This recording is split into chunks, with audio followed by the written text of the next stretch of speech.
ഹരേ കൃഷ്ണ. ഹരേ കൃഷ്ണ മാതാജി, എല്ലാവർക്കും പ്രണാമം. ഹരേ കൃഷ്ണ മാതാജി. ഹരേ കൃഷ്ണ. ഹരേ കൃഷ്ണ. പ്രണാമം മാതാജി. ഹരേ കൃഷ്ണ. പ്രണാമം, എല്ലാവർക്കും പ്രണാമം. ഹരേ കൃഷ്ണ. ഓം നമോ ഭഗവതേ വാസുദേവായ. ഓം നമോ ഭഗവതേ വാസുദേവായ. ഓം നമോ ഭഗവതേ വാസുദേവായ. ഓം അജ്ഞാനതിമിരാന്ധസ്യ ജ്ഞാനാഞ്ജനാശലാകയ ചക്ഷുരുന്മീലിതം യേന തസ്മൈ ശ്രീഗുരവേ നമഃ. ശ്രീചൈതന്യമനോഭീഷ്ടം സ്ഥാപിതം യേന ഭൂതലേ സ്വയം രൂപ കഥാ മഹ്യം ദദാതി സോപദാന്തികം. വന്ദേഹം ശ്രീഗുരോ ശ്രീയുതപദകമലം ശ്രീഗുരോൻ വൈഷ്ണവാം ച ശ്രീരൂപം സാഗ്രജാതം സഗണരഘുനാഥാന്വിതം തം സജീവം സാദൈതം സാവധൂതം പരിജനസഹിതം കൃഷ്ണ ചൈതന്യദേവം ശ്രീരാധാ കൃഷ്ണപാദാൻ സഗണലളിതാ ശ്രീവിശാഖാന്വിതാംശ്ച. ഹേ കൃഷ്ണ കരുണാ സിന്ധോ ദീനബന്ധോ ജഗത്പദേ ഗോപേശ ഗോപിക കാന്ത രാധാകാന്ത നമോസ്തുതേ. തപ്തകാഞ്ചന ഗൗരാംഗീ ശ്രീരാധേ വൃന്ദാവനേശ്വരി ഋഷഭാനുസുതേ ദേവി പ്രണമാമി ഹരിപ്രിയേ. വാഞ്ചാകൽപതരൂപൈശ്ച കൃപാ സിന്ധോഭ്യേവ ച പതിതാനാം പാവനേഭ്യോ വൈഷ്ണവേഭ്യോ നമോ നമഃ. നമോ വിഷ്ണുപാദായ കൃഷ്ണപ്രേഷ്ഠായ ഭൂതലേ ശ്രീമതേ ഭക്തിവേദാന്ത സ്വാമിൻ ഇതി നാമിനേ.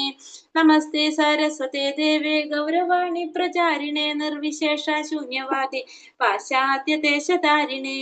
ജയ ശ്രീ കൃഷ്ണ ചൈതന്യ പ്രഭു നിത്യാനന്ദ ശ്രീ അദ്വൈത ഗദാധര ശ്രീവാസാദി ഗൗരഭക്തവൃന്ദ. ഹരേ കൃഷ്ണ കൃഷ്ണ കൃഷ്ണ ഹരേ ഹരേ, ഹരേ രാമ രാമ രാമ ഹരേ ഹരേ. ഹരേ കൃഷ്ണ. ശ്രീ ശ്രീ രാധാ ഗോവിന്ദ് ടെമ്പിൾ ഇസ്കോൺ ബാംഗ്ലൂരിന്റെ 18 ദിവസത്തെ ഭഗവത്ഗീത ക്ലാസ്സിലേക്ക് എല്ലാവർക്കും സ്വാഗതം. ഇന്ന് അധ്യായം 8 പരമപദപ്രാപ്തി. ഇന്ന് നമ്മൾ അധ്യായം 8ാമത്തെ അധ്യായത്തിൽ എത്തി. നമ്മൾ 8 ദിവസമായി നമ്മുടെ ക്ലാസ് തുടങ്ങിയിട്ട്. 8ാമത്തെ അധ്യായം പരമപദപ്രാപ്തി. പരമപദപ്രാപ്തി എന്ന് എന്താ പറയാ? പരമപദം പ്രാപിക്കുക. അചഞ്ചലമായ ഭക്തിയോടെ എന്നെ ഭജിക്കുന്നവൻ ത്രിഗുണങ്ങളെ മറികടന്ന് ബ്രഹ്മഭാവത്തെ പ്രാപിക്കുവാൻ യോഗ്യനാകുന്നു. അപ്പൊ അചഞ്ചലമായ ഭക്തിയോടെ ഭഗവാനെ ഭജിച്ചു കഴിഞ്ഞാല് എന്ത് ചെയ്യാൻ സാധിക്കും? ത്രിഗുണങ്ങളെ മറികടന്നുകൊണ്ട്. നമുക്കറിയാലേ, ഭൗതിക പ്രകൃതിയുടെ ത്രിഗുണങ്ങൾ കാരണം കൊണ്ടാണ് ആത്മാവിന് എന്ത് സംഭവിക്കുന്നത്? ആ മൂലസ്വരൂപത്തെ കുറിച്ച് മറന്നു പോകുന്നത്. ആ ആത്മാവിന് എന്ത് ചെയ്യാൻ സാധിക്കും? ത്രിഗുണങ്ങളെ മറികടന്ന് ഭഗവാനെ പ്രാപിക്കാനായിട്ട് സാധിക്കും, ഭക്തിയോടെ ഭഗവാനെ ഭജിച്ചു കഴിഞ്ഞാൽ. നമുക്ക് അധ്യായത്തിലോട്ട് കടക്കാം. ഹരേ കൃഷ്ണ. ഓം നമോ ഭഗവതേ വാസുദേവായ. അർജുന ഉവാച കിം തത് ബ്രഹ്മ കിമധ്യാത്മം കിം കർമ്മ പുരുഷോത്തമ അധിഭൂതം ച കിം പ്രോക്ത അതിദൈവം കിമുച്യത്തെ. അർജുനൻ ചോദിച്ചു, ഹേ പുരുഷോത്തമ, എന്താണ് ബ്രഹ്മം? ആത്മാവെന്നാൽ എന്ത്? ഫലോദിഷ്ട കർമ്മം എന്നാൽ എന്ത്? ഭൗതിക പ്രപഞ്ചമെന്നും ദേവന്മാരെന്നും പറയപ്പെടുന്നത് എന്താണ്? അർജുനൻ ഈ ചോദ്യം ചോദിക്കാൻ കാരണം എന്താണ്? കഴിഞ്ഞ അധ്യായത്തില് ലാസ്റ്റ് ശ്ലോകം നമ്മൾ പറഞ്ഞു, സാധിഭൂതാദി ദൈവമാം സാധി യജ്ഞം ച യേ വിദുഹു പ്രയാണകാലേ പീച്ചമാം തേ വിധുർ യുക്ത ചേതസഃ. അപ്പോ എന്നെ അറിയുകയും എന്നെ കുറിച്ചുള്ള ബോധം നിലനിർത്തുകയും ചെയ്യാൻ ഭൗതിക പ്രപഞ്ചത്തിന്റെയും ദേവന്മാരുടെയും യജ്ഞങ്ങളുടെയും നിയന്താവാണ് ഞാൻ എന്നറിയുന്നവൻ മരണസമയത്ത് പോലും എന്നെ ഓർക്കുന്നു പറഞ്ഞു. അപ്പൊ അതില് സാധിഭൂതം, സാധി യജ്ഞം, സാധി ദൈവം പറയുണ്ടായിരുന്നു. അപ്പൊ അതാണ് അർജുനൻ ഇവിടെ ഈ അധ്യായത്തിൽ അർജുനൻ ചോദിക്കുന്നത്. ഇതിന്റെ ഉത്തരാണ് അർജുനൻ ചോദിക്കുന്നത്. നമ്മളിപ്പോ 1ാമത്തെ അധ്യായത്തിൽ തൊട്ട് പഠിക്കുന്നതാണല്ലേ. എന്താണ് പരമാത്മാവ്, ആത്മാവ്, പിന്നെ ഫലോദിഷ്ട കർമ്മം, ഭൗതിക പ്രപഞ്ചം, ദേവന്മാർ, ഇതൊക്കെ.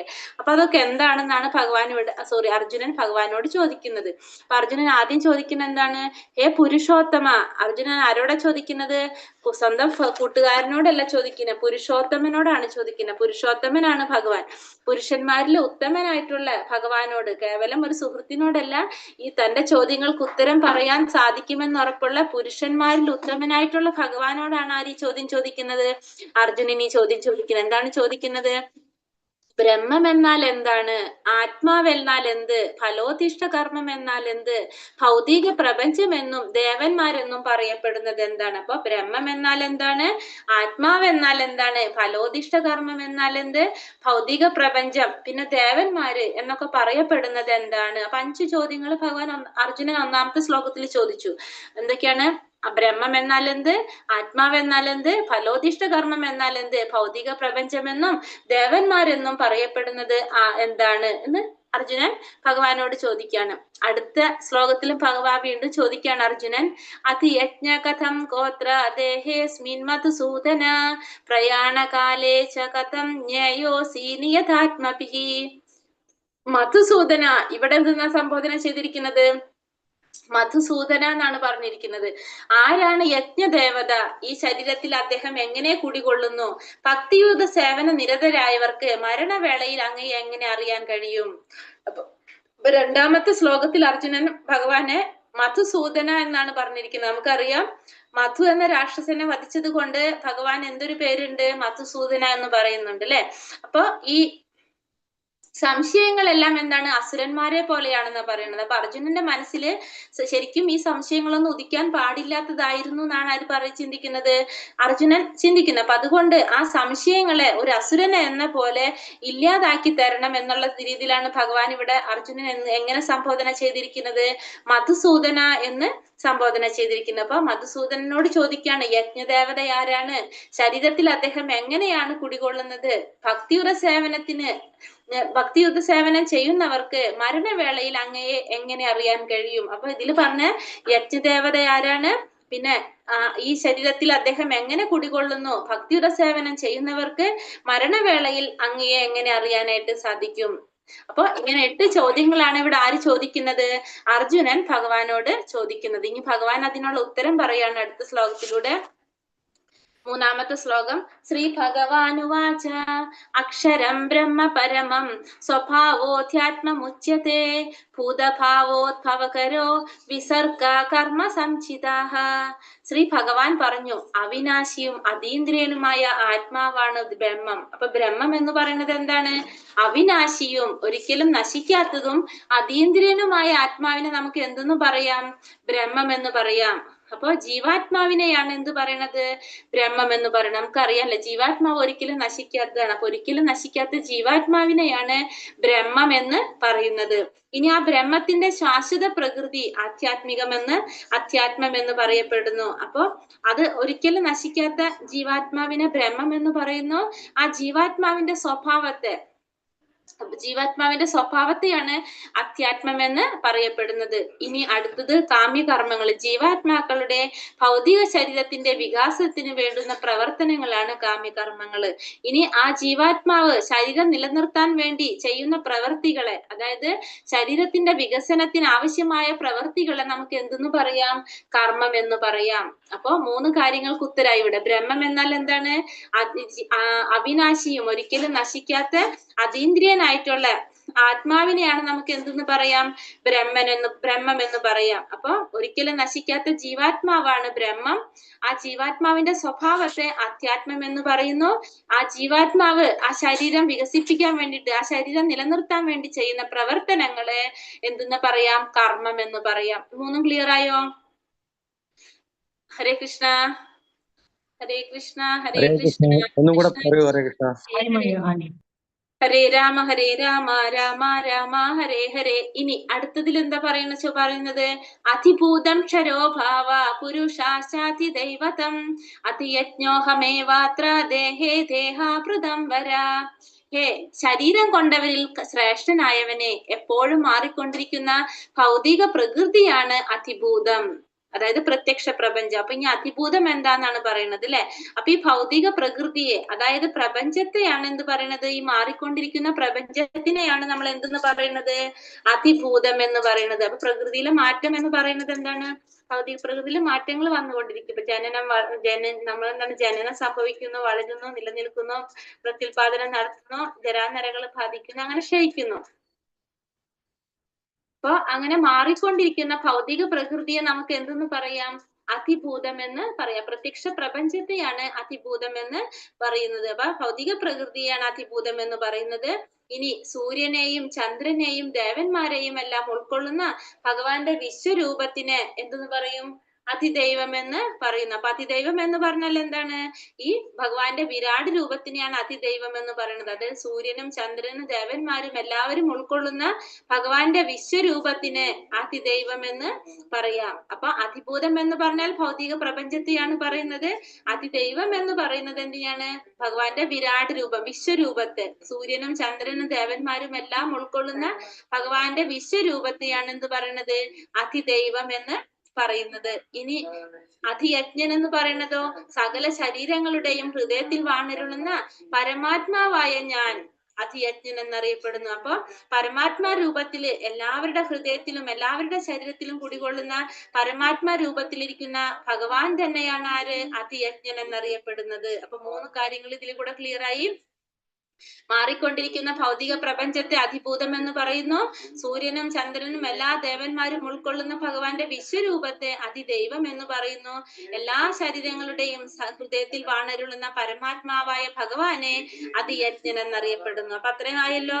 നമുക്ക് അതിഭൂതം എന്താന്ന് മനസ്സിലായി, അതിയജ്ഞം എന്താന്ന് മനസ്സിലായി, പിന്നെ അതിദൈവം എന്താന്നും ഇതിലൂടെ ക്ലിയർ ആയി. അപ്പൊ അതാണ് ഈ ശ്ലോകത്തില് ഭഗവാൻ പറഞ്ഞു കൊടുക്കുന്നത്. ഇനി അടുത്ത സംശയം എന്തായിരുന്നു? മരണസമയത്ത് ഭക്തിയുത സേവനം ചെയ്യുന്നവർക്ക് ഭഗവാനെ പ്രാപിക്കാനായിട്ട് സാധിക്കുമോ എന്നുള്ളതായിരുന്നു അടുത്ത ചോദ്യം അല്ലെ അർജുനന്റെ.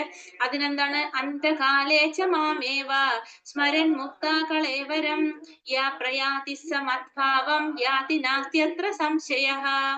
മരണസമയത്ത് എന്നെ തന്നെ സ്മരിച്ചുകൊണ്ട് ശരീരം ത്യജിക്കുന്നവൻ എന്റെ ഭാവത്തെ ഉടൻ തന്നെ പ്രാപിക്കുമെന്നതിന് സംശയമില്ല.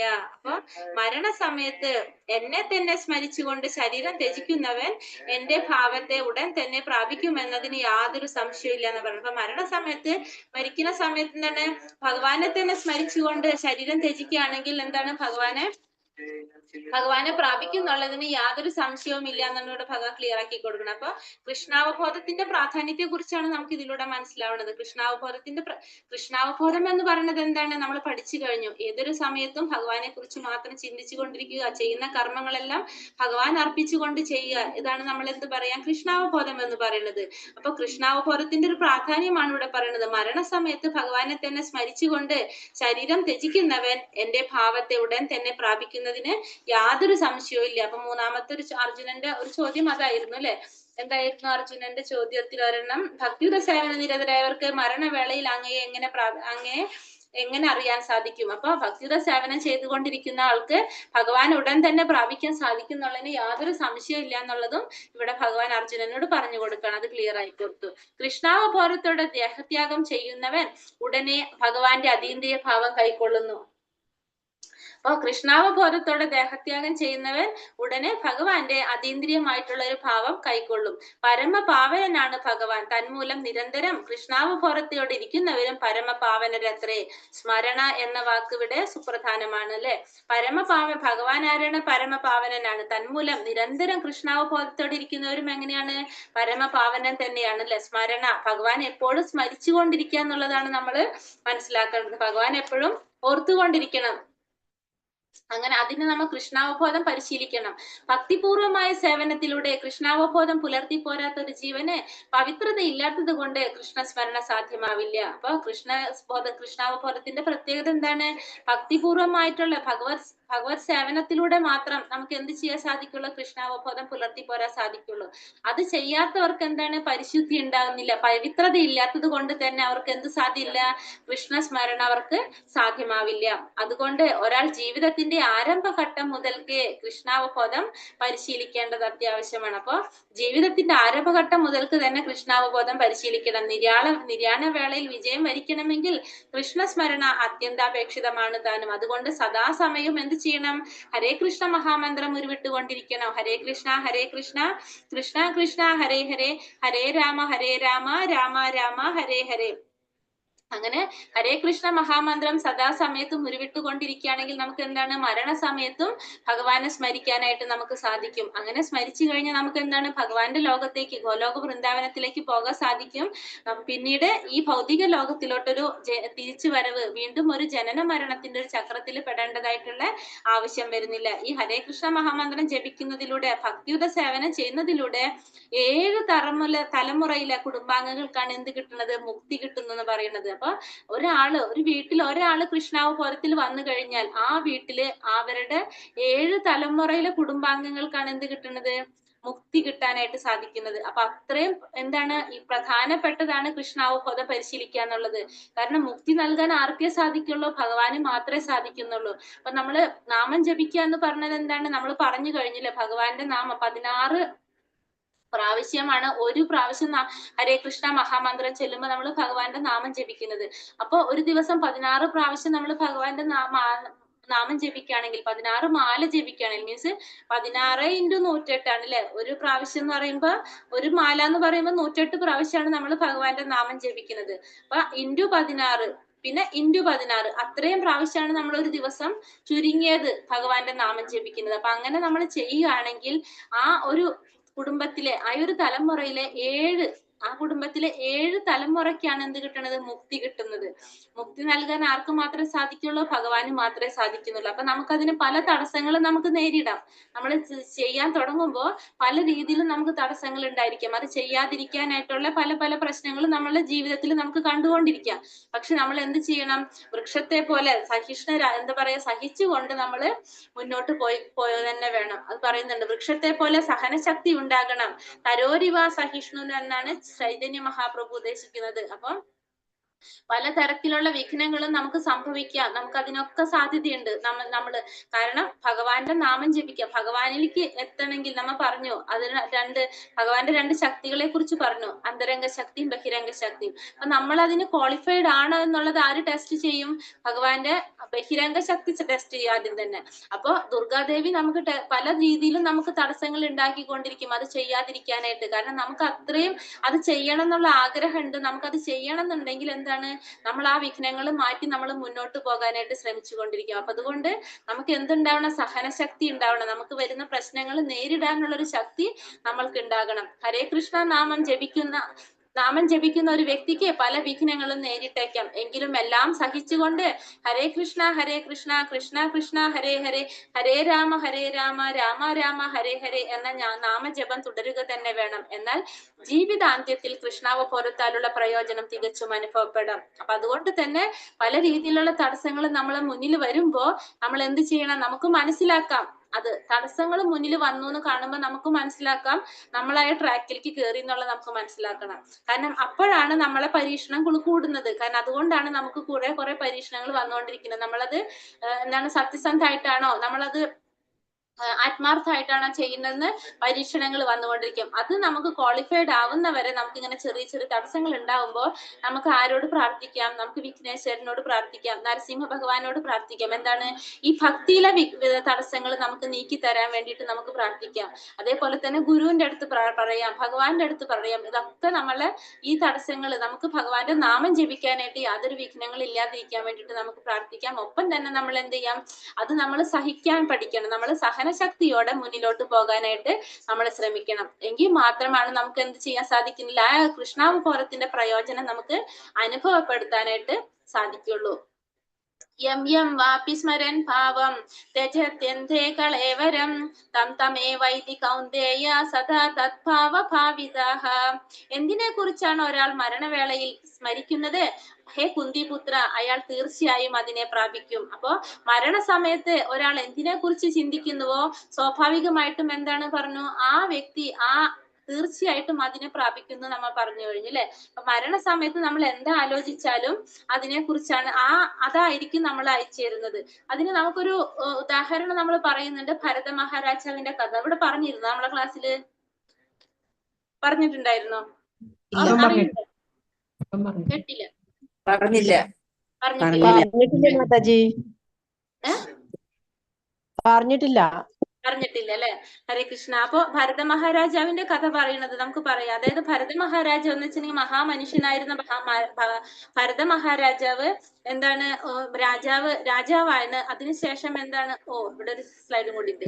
രാജാവായിരുന്നു. അതിനുശേഷം അദ്ദേഹം എന്ത് ചെയ്തു? നമ്മൾ പറഞ്ഞു 4 ആശ്രമ വ്യവസ്ഥ. ഫസ്റ്റ് ബ്രഹ്മചര്യം വന്നു, ഗൃഹസ്ഥം വന്നു, വാനപ്രസ്ഥം വന്നു, സന്യാസം. അദ്ദേഹം സന്യാസത്തിലോട്ട് കടന്നു. വാനപ്രസ്ഥമൊക്കെ കഴിഞ്ഞ് രാജ്യഭാരം അനന്തരാവകാശികൾ ഏൽപ്പിച്ചുകൊണ്ട് അദ്ദേഹം എന്ത് ചെയ്തു?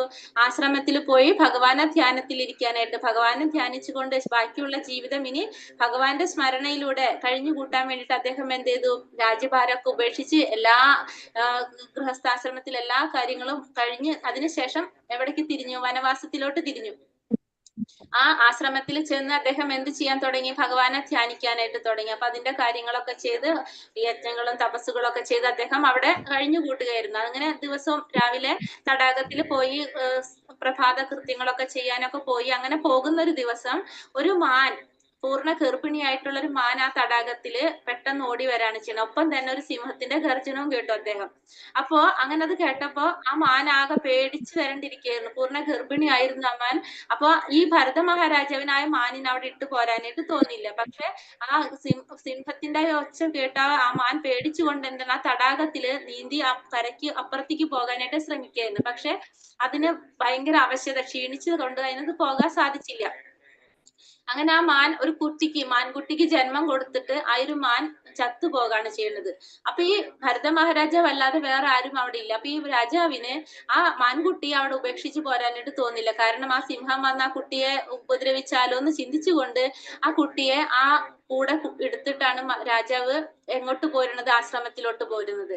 അതിനുശേഷം ആ രാജാവിന്റെ ഇത്രയും ഇങ്ങനെയാണ് നമ്മളെ എല്ലാതും ഉപേക്ഷിച്ച അദ്ദേഹം ഭഗവാനെ മാത്രം ധ്യാനിക്കാനായിട്ട് വേണ്ടി വന്നൊരു വ്യക്തിയായിരുന്നു. പക്ഷെ പിന്നീട് അദ്ദേഹത്തിന് എന്തായി മാറി? ഈ മാനിനെ നോക്കി വളർത്താന്നുള്ളതായി മാറി അദ്ദേഹത്തിന്റെ ഫുള്ള് സ്വഭാവത്തില്. അതായത് രാവിലെ ആ മാൻകുട്ടിക്ക് വേണ്ട പാല് കൊടുക്കുക, ആ മാൻകുട്ടിക്ക് എന്തൊക്കെയാണ് വേണ്ടത്, ആ മാൻകുട്ടിയുടെ കാര്യങ്ങൾ നോക്കുക എന്ന് വിചാരിച്ചുകൊണ്ട് അദ്ദേഹം രാവിലെ ചെയ്യേണ്ട ഒരു കാര്യങ്ങളും ചെയ്യാതെ, ഒന്നിലും താല്പര്യമില്ലാതെ എന്താണ് എല്ലാ സമയവും ഈ മാൻകുട്ടിയെ മാത്രം സംരക്ഷിക്കാൻ വേണ്ടിയിട്ട് അദ്ദേഹം സമയം ചെലവഴിച്ചു തുടങ്ങി. അങ്ങനെ ആ മാൻകുട്ടി വലുതായി. മാൻകുട്ടിയാണല്ലോ, അത് കാട്ടിൽ പോകും, അതിങ്ങനെ ഓടി ഓടി നടക്കും. പക്ഷെ രാജാവിനാണെങ്കിലോ ഭയങ്കര അടുപ്പായി ആ മാൻകുട്ടിയായിട്ട്, അത്രയും അറ്റാച്ച്ഡ് ആയി മാൻകുട്ടിയായിട്ട്. അങ്ങനെ ആ മാൻകുട്ടി ഒരു ദിവസം കാട്ടിൽ പോയിട്ട് തിരിച്ചു വരാതെ കണ്ടപ്പോ ഈ രാജാവിന് പ്രയാസമായിട്ട് ആ മാൻകുട്ടി അന്വേഷിച്ച് പോകാണ്. അങ്ങനെ അന്വേഷിച്ച് പോകുമ്പോ ഈ രാജാവ് ഒരിത്തിൽ തട്ടി വീണ് അങ്ങനെ മരണപ്പെട്ടു പോകാണ്. അങ്ങനെ മരിക്കുന്ന സമയത്തും ആരെ കുറിച്ചാണ് ഓർക്കുന്നത്? ആ മാനിന് എന്തെങ്കിലും അപകടം പറ്റിയോ, ആ മാൻ എവിടെയാണോ എന്ന് ചിന്തിച്ചിട്ട് ആ മാനിനെ വിളിക്കുകയാണ് ചെയ്യുന്നത്. ആര്? ഈ രാജാവ്. അങ്ങനെ ഈ മാനിനെ വിളിച്ച്, പക്ഷെ രാജാവ് എന്താണ് ചെയ്യുന്നത്? മരണസമയത്തും വിളിക്കുന്നത് ആരെ മാത്രാണ്? ഭഗവാനല്ല വിളിക്കുന്നത്, ഈ മാനിനെ മാത്രമാണ് വിളിക്കുന്നത്. അതുകൊണ്ട് പിന്നത്തെ ജന്മത്തില് അദ്ദേഹം ആരായിട്ട് ജനിക്കാണ്? ഒരു മാനായിട്ടുള്ള ജന്മമാണ് അദ്ദേഹത്തിന് സ്വീകരിക്കേണ്ടി വന്നത്. അപ്പൊ പക്ഷെ ഇദ്ദേഹം എന്താണ് കുറെ ഈ പറഞ്ഞ പോലെ ഭഗവാൻ ധ്യാനത്തിലും ആരാധനയൊക്കെ ചെയ്തിരുന്നത് കൊണ്ട് തന്നെ പൂർവ്വജന്മത്തിലെ കാര്യങ്ങൾ മനസ്സിലാക്കാനുള്ള ശേഷി ആർക്കുണ്ടായിരുന്നു? ഈ മാനിനുണ്ടായിരുന്നു. രാജാവിന്റെ അടുത്ത ജന്മത്തിൽ വന്ന ഈ മാനിന് മനസ്സിലാക്കാൻ സാധിച്ചിരുന്നു. അതുകൊണ്ട് തന്നെ ഈ മാൻ എന്ത് ചെയ്തു?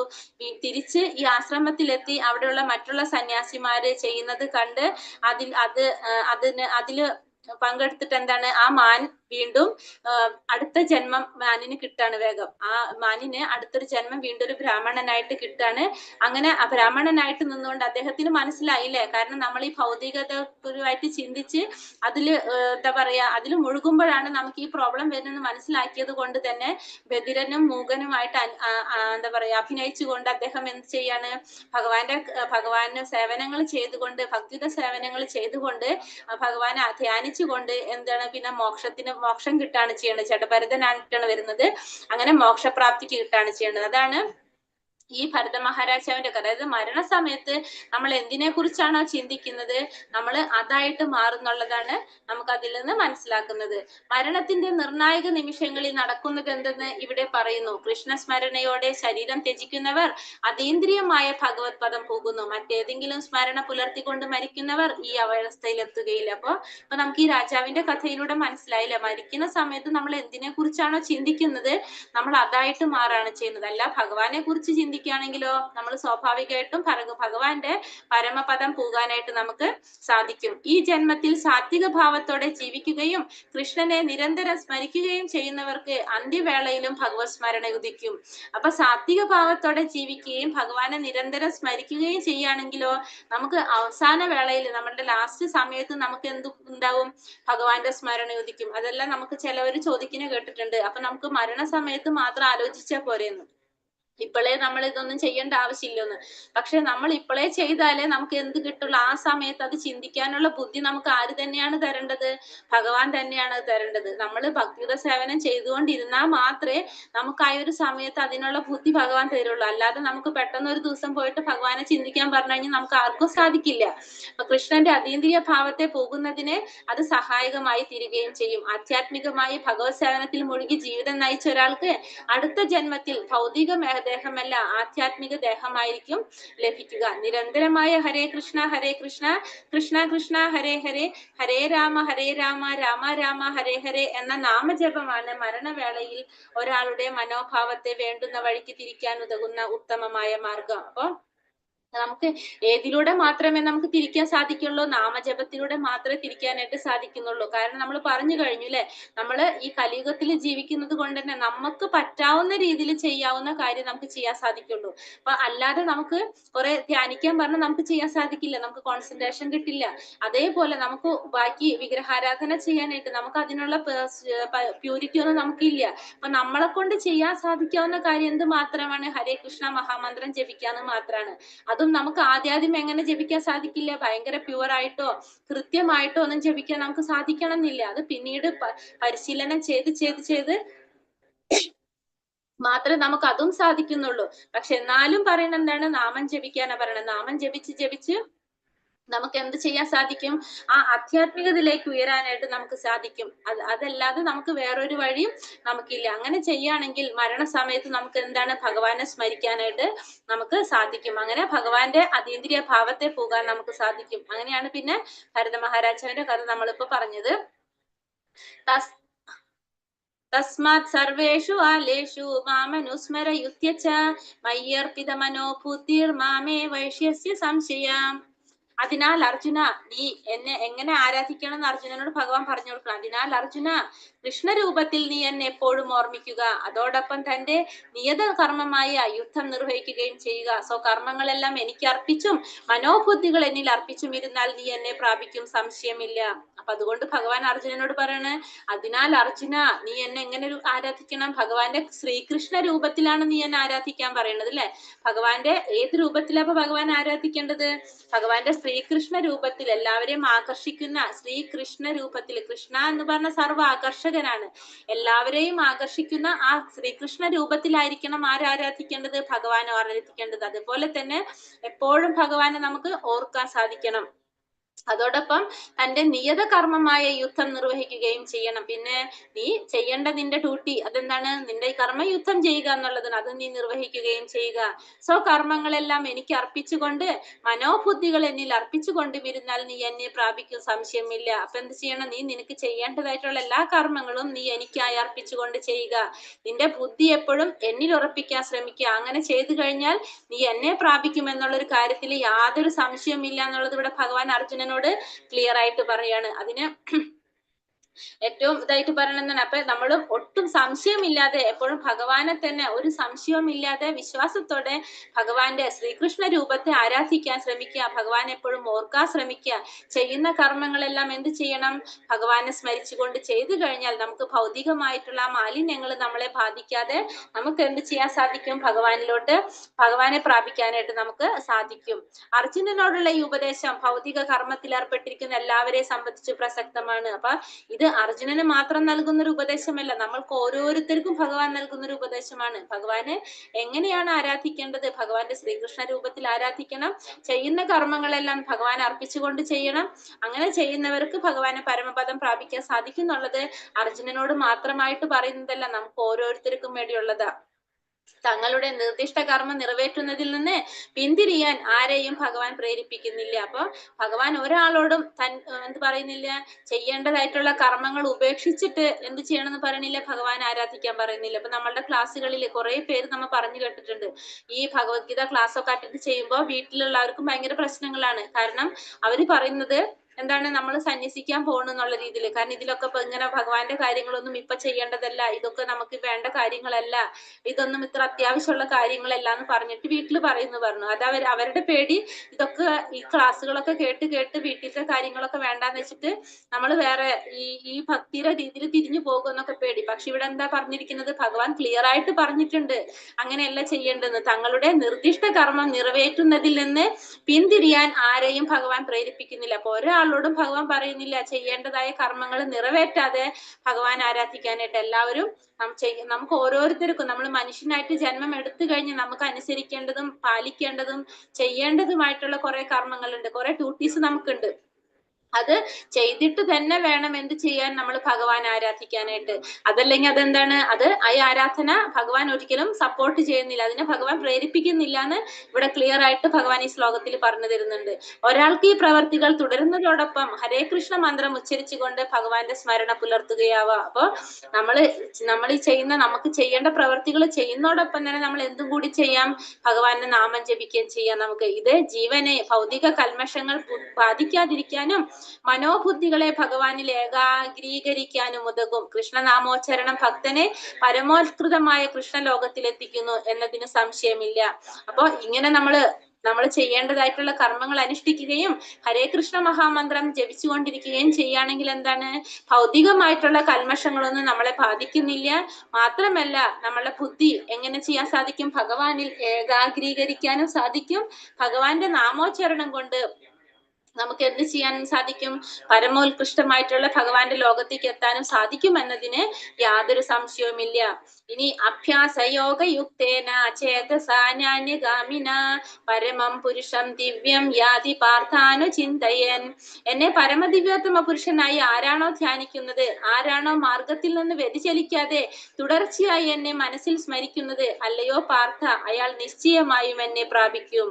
അപ്പോ എന്നെ ദിവ്യോത്തമ പുരുഷനായിട്ട് ആരാണോ ധ്യാനിക്കുന്നത്, ഭഗവാൻ എങ്ങനെ ധ്യാനിക്കണം എന്ന് പറയണത്, പരമദിവ്യോത്തമ പുരുഷനുമായിട്ട് ഭഗവാൻ ആരാണോ ധ്യാനിക്കുന്നത്, ആരാണോ മാർഗത്തിൽ നിന്ന് വ്യതിചലിക്കാതെ തുടർച്ചയായി എന്നെ മനസ്സിൽ സ്മരിക്കുന്നത്, അല്ലയോ പാർത്ഥ, അയാൾ നിശ്ചയമായും എന്നെ പ്രാപിക്കും. അപ്പൊ ഭഗവാൻ എങ്ങനെ പ്രാപിക്കണം എന്നാണ്, എങ്ങനെ ധ്യാനിക്കണം എന്നാണ് ഭഗവാൻ ഈ ശ്ലോകത്തിൽ പറയുന്നത്. ഭഗവാനെ സ്മരിക്കുന്നതിന്റെ പ്രാധാന്യത്തെ കുറിച്ച് പറഞ്ഞു തരാണ്. എങ്ങനെയാണ്, പരമദിവ്യോത്തമ പുരുഷനായിട്ടാണ് ഭഗവാൻ എന്ത് ചെയ്യേണ്ടത്, ധ്യാനിക്കേണ്ടത്. അങ്ങനെ പിന്നെ അത് മാത്രല്ല, മാർഗത്തിൽ നിന്ന് വ്യതിചലിക്കാതെ തുടർച്ചയായി എന്നെ മനസ്സിൽ സ്മരിക്കുന്നത് ആരാണോ, അപ്പൊ ഭഗവാന് മനസ്സിൽ സ്മരിക്കുക. എങ്ങനെ, ആ മാർഗത്തിൽ നിന്ന് മാറാതെ തുടർച്ചയായിട്ട് ഭഗവാനെ മനസ്സിൽ സ്മരിക്കുന്നത് ആരാണോ, അവരെന്താണ്, നിശ്ചയമായും ഭഗവാനെ പ്രാപിക്കാനായിട്ട് സാധിക്കും. അതിനൊരു ഉദാഹരണം എന്താ പറഞ്ഞിരിക്കുന്നത്, ശലഭമായി തീരാൻ വേണ്ടിയിട്ട് തീവ്ര അഭിലാഷമുള്ള ഒരു പുഴു അതേ ജന്മത്തിൽ തന്നെ ശലഭമായിട്ട് മാറുന്നത് കാണാം. ആ ഉദാഹരണം പറയുന്നത് അത്രയും നമ്മൾ ആഗ്രഹത്തോടെ, നമ്മളെ ഒരു മനസ്സിലുള്ള ഒരു ആഗ്രഹത്തോടെ നമ്മൾ ചെയ്യുകയാണെങ്കിൽ നമുക്ക് അത് ആ ഫലം അതിന്റെ അപ്പൊ തന്നെ നമുക്ക് കിട്ടും എന്നുള്ളതാണ് നമുക്ക് മനസ്സിലാക്കുന്നത്. അപ്പൊ അതുകൊണ്ട് ഭഗവാനെ നമ്മൾ എന്ത് ചെയ്യണം, ഭഗവാനെ നമ്മൾ നിരന്തരം സ്മരിക്കാൻ ശ്രമിക്കണം. ഭഗവാൻ ഏത് രൂപത്തിൽ വേണമെങ്കിലും നമുക്ക് സ്മരിക്കാം. ഭഗവാന്റെ ശ്രീകൃഷ്ണ രൂപത്തിൽ ചെയ്യണമെന്ന് ഭഗവാൻ പറയുന്നുണ്ട്. അതേപോലെ തന്നെ നമുക്ക് നാരായണനായിട്ടോ കൃഷ്ണനായിട്ടോ രാമനായിട്ടോ ഇങ്ങനെ ഏത് രീതിയിലും നമുക്ക് ജപിക്കാം. നിരന്തരമായിട്ടുള്ള ഈ നാമജപം കൊണ്ട് നമുക്ക് എന്താണ്, ജീവിതാവസാനം എവിടേക്ക് എത്താൻ സാധിക്കും, ഭഗവാന്റെ ആ സാമ്രാജ്യത്തിലേക്ക് ഉയരാനായിട്ട് സാധിക്കും. ഉദാഹരണം പറഞ്ഞിരിക്കുന്നതാണ്, ശലഭമായിട്ട് തീരാൻ വേണ്ടിയിട്ട് ഭയങ്കര ആഗ്രഹത്തോടെ ഒരു പുഴു അതേ ജന്മത്തിൽ തന്നെ ശലഭമായി തീരുന്നത് പോലെ നമുക്ക് എന്ത് മാറാൻ സാധിക്കും, നമുക്കും ഭഗവാന്റെ പരമപദം പ്രാപിക്കാനായിട്ട് സാധിക്കും. കവിം പുരാണ മനുശാസിതാര മനോരണീയാം സമനുസ്മരത്യ സർവസ്യ ധാതാരമചിന്യരൂപം ആദിത്യവർണം തമസാ പരസ്താത്. സർവജ്ഞനും ആദിപുരുഷനും സർവനിയന്താവും അണുവിനേക്കാൾ ചെറുതും സകലതിന്റെയും പരിപാലകനും ഭൗതിക അനുമാനങ്ങൾക്ക് അതീതനും അചിന്യ രൂപനും ഭൗതിക പ്രകൃതിക്ക് അതീതനും ആദിത്യ തേജസ്വിയുമായ വ്യക്തി എന്ന നിലയിലാണ് ഭഗവാനെ ധ്യാനിക്കേണ്ടത്. ഇനി ഭഗവാൻ എങ്ങനെ ധ്യാനിക്കണം എന്നാണ് ഭഗവാൻ പറയുന്നത്? ഭഗവാൻ സർവജ്ഞനാണ്, ഭഗവാൻ എല്ലാം അറിയാവുന്നവനാണ് ഭഗവാൻ. പിന്നെ ആദി പുരുഷനാണ്, സർവ നിയന്താവാണ്, എല്ലാവരുടെയും നിയന്ത്രിക്കുന്നത് ഭഗവാനാണ്. പിന്നെ അണുവിനേക്കാൾ ചെറുതുമാണ്, സകലതിനെയും പരിപാലിക്കുന്നവനും ആരാണ്? ഭഗവാൻ തന്നെയാണ്. പിന്നെ ഭൗതിക അനുമാനങ്ങൾക്ക് അതീതനാണ്, നമ്മൾ ഭൗതികമായിട്ട് ചിന്തിക്കുന്ന കാര്യങ്ങൾക്ക് അതീതനാണ് ഭഗവാൻ. പിന്നെ ഭഗവാന്റെ രൂപമാണെങ്കിലോ അചിന്ത്യ രൂപനാണ്, നമ്മൾ ചിന്തിക്കുന്നതിന്റെ അപ്പുറത്ത് അചിന്ത്യ രൂപനാണ്. പിന്നെ ഭൗതിക പ്രകൃതിക്ക് അതീതനാണ് ഭഗവാൻ, ഭൗതിക പ്രകൃതിയുടെ ത്രിഗുണങ്ങൾക്ക് അതീതനാണ്. ആദിത്യ തേജസ്വിയുമായ വ്യക്തി, ആദിത്യ തേജസ്വിയുമാണ്, ആദിത്യ പറഞ്ഞ ആദിത്യനെ പോലെ പ്രകാശിക്കുന്നവനുമാണ് ആര്? ഭഗവാൻ എന്ന നിലയിലാണ് നമ്മൾ ആരെ ധ്യാനിക്കേണ്ടത്? ഭഗവാനെ ധ്യാനിക്കേണ്ടത്. ദിവ്യനും ഭൗതിക പ്രകൃതിക്ക് അതീതനുമാണ് അവിടുന്ന്. അപ്പൊ എല്ലായ്പ്പോഴും ഭഗവാനെ നമ്മള് സ്മരിച്ചു കൊണ്ടിരിക്കണം. എങ്ങനെ? സർവജ്ഞനാണ്, ആദി പുരുഷനാണ്, സർവനിയന്താവാണ്, അണുവിനേക്കാൾ ചെറുതും സകലതിന്റെയും പരിപാലകനും, ഭൗതിക അനുമാനങ്ങൾക്ക് അതീതനും, അചിന്ത്യ രൂപനും, ഭൗതിക പ്രകൃതിക്ക് അതീതനും, ആദിത്യ തേജസ്വിയുമായ വ്യക്തി എന്ന നിലയിൽ നമ്മൾ ആരെ ധ്യാനിച്ചു കൊണ്ടിരിക്കണം? ഭഗവാനെ ധ്യാനിച്ചു കൊണ്ടിരിക്കണം. മാത്രമല്ല ദിവ്യനും ഭൗതിക പ്രകൃതിക്ക് അതീതനുമാണ് ആര്? ഭഗവാൻ എന്ന് നമ്മൾ മനസ്സിലാക്കണം. അപ്പൊ ആദി പുരുഷനാണ്, എല്ലാത്തിന്റെയും ഉറവിടമാണ്, എല്ലാം അദ്ദേഹത്തിൽ നിന്നാണ് വരുന്നതും, വിശ്വത്തിന്റെ നിയന്താവും, മാനവരാശിയുടെ പോഷകനും ഗുരുവുമെല്ലാം ആരാണ്? ഭഗവാൻ തന്നെയാണെന്ന് മനസ്സിലാക്കി നമ്മൾ എന്ത് ചെയ്യണം? ഭഗവാനെ നമ്മൾ ധ്യാനിക്കാനായിട്ട് ശ്രമിക്കണം. അപ്പൊ ഇങ്ങനെയായിരിക്കണം നമ്മൾ എന്ത് ചെയ്യേണ്ടത്? ഭഗവാനെ ധ്യാനിക്കേണ്ടത്. അപ്പൊ ഇവിടെ പറയുന്നുണ്ട്, നമുക്കറിയാവുന്നതാണ്, നമ്മൾ രണ്ടാമത്തെ അധ്യായത്തിലല്ല നമ്മൾ പഠിച്ചത്, ജീവാത്മാവിന്റെ വലിപ്പം നമ്മൾ പറയും. ഒരു കേശാഗ്രത്തിന്റെ 10,000-ൽ-1 അംശം മാത്രമാണ് എന്തിനു വലിപ്പമുള്ളത്? ഒരു ജീവാത്മാവിന് വലിപ്പമുള്ളത്. അങ്ങനെയുള്ള ജീവാത്മാവിടെ ഹൃദയത്തിൽ കുടികൊള്ളുന്നത് ആരാണ്? ഭഗവാന് കുടികൊള്ളാണ് പറ. അപ്പൊ നമുക്ക് ചിന്തിക്കാൻ കഴിയുന്നതിനേക്കാളും ചെറുതാണ് ആര്? ഭഗവാൻ. അപ്പൊ അതുകൊണ്ടാണ് അദ്ദേഹത്തെ അണുവിനേക്കാൾ ചെറുതെന്ന് പറയാനായിട്ട് കാരണം. അപ്പൊ ഒരു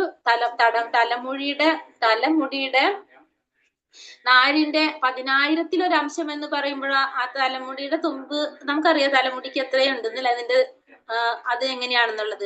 അതിനെ 10,000-ൽ-1 അംശം, അതിനേക്കാളും ചെറുതാണ്. അപ്പൊ എന്ത് പറയണത്? ആ കേശാഗ്രത്തിന്റെ 10,000-ൽ-1 അംശം മാത്രമാണ് ജീവാത്മാവിന്റെ വലുപ്പം. അങ്ങനെയുള്ള ജീവാത്മാവിന്റെ ഹൃദയത്തിലാണ് ആരിയ്ക്കുന്നത്? ഭഗവാൻ ഇരിക്കുന്നത്. അപ്പൊ നമുക്ക് ചിന്തിക്കാൻ കഴിയുന്നതിനേക്കാളും അത്രയും ചെറുതാണ്. അതുകൊണ്ടാണ് അദ്ദേഹത്തെ അണുവിനേക്കാൾ ചെറുത് എന്ന് പറയാനായിട്ട് കാരണം തന്നെ. അപ്പൊ എങ്ങനെയാണ് ഭഗവാനെ ധ്യാനിക്കേണ്ടതെന്ന് ഭഗവാൻ പറഞ്ഞു. ഇവിടെ സത്വഗുണത്തിലിരിക്കുന്ന, വിശുദ്ധ സത്വത്തിലിരിക്കുന്ന എല്ലാ ദേവി ദേവന്മാരും എല്ലാവരും, ഇപ്പൊ ബ്രഹ്മാവായിക്കോട്ടെ, ശിവൻ, സദാശിവനും എല്ലാവരും ആരെയാണ് ധ്യാനിച്ചു കൊണ്ടിരിക്കുന്നത്? ഭഗവാനെ ധ്യാനിച്ചു കൊണ്ടിരിക്കുകയാണ്. എല്ലാവരും ഭഗവാനെ തന്നെയാണ് എപ്പോഴും ധ്യാനിച്ചു കൊണ്ടിരിക്കുന്നത്.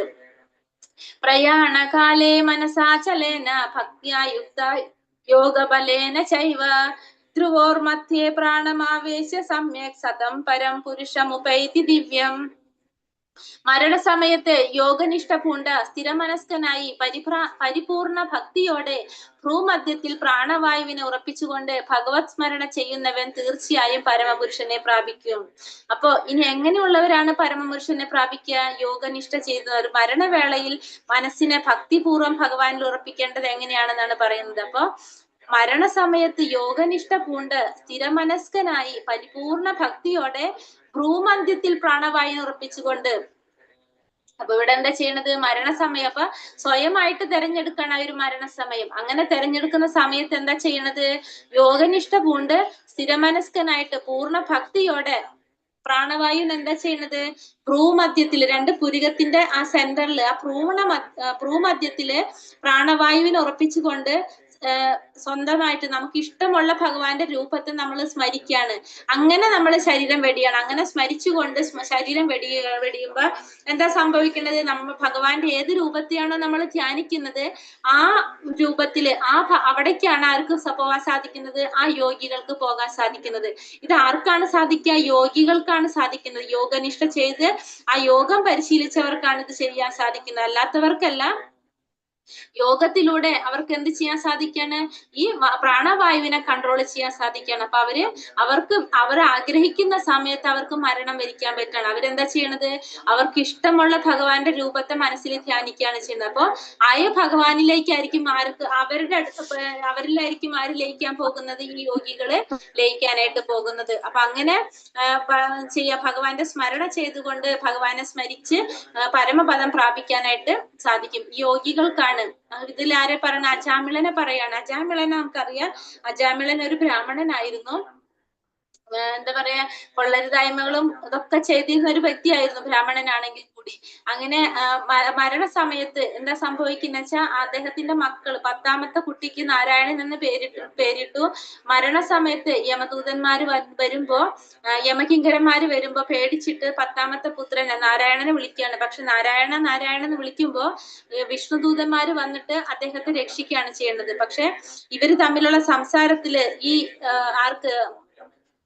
അജാമിളന് മനസ്സിലാവണം താൻ എത്രയോ എന്താ പറയാ കൊള്ളത്തരങ്ങൾ ചെയ്തൊരു വ്യക്തിയാണ്, അത്രയും ഒരു നീച വ്യക്തിയാണല്ലോ ഞാൻ എന്നുള്ള മനസ്സിലാക്കിക്കൊണ്ട് മനസാന്തരം വന്നിട്ട് അദ്ദേഹം ഭഗവാനെ സ്മരിച്ച് ഭഗവാന്റെ സേവനത്തിൽ ഏർപ്പെട്ടുകൊണ്ട് ഹരിദ്വാറിൽ പോയിട്ടാണ് ഏർപ്പെട്ടുകൊണ്ട് മോക്ഷത്തിനായിട്ട്, പിന്നെ മോക്ഷം കിട്ടി തിരിച്ച് ഭഗവാന്റെ ധാമത്തിലോട്ട് പോകാണ് ചെയ്യുന്നത്.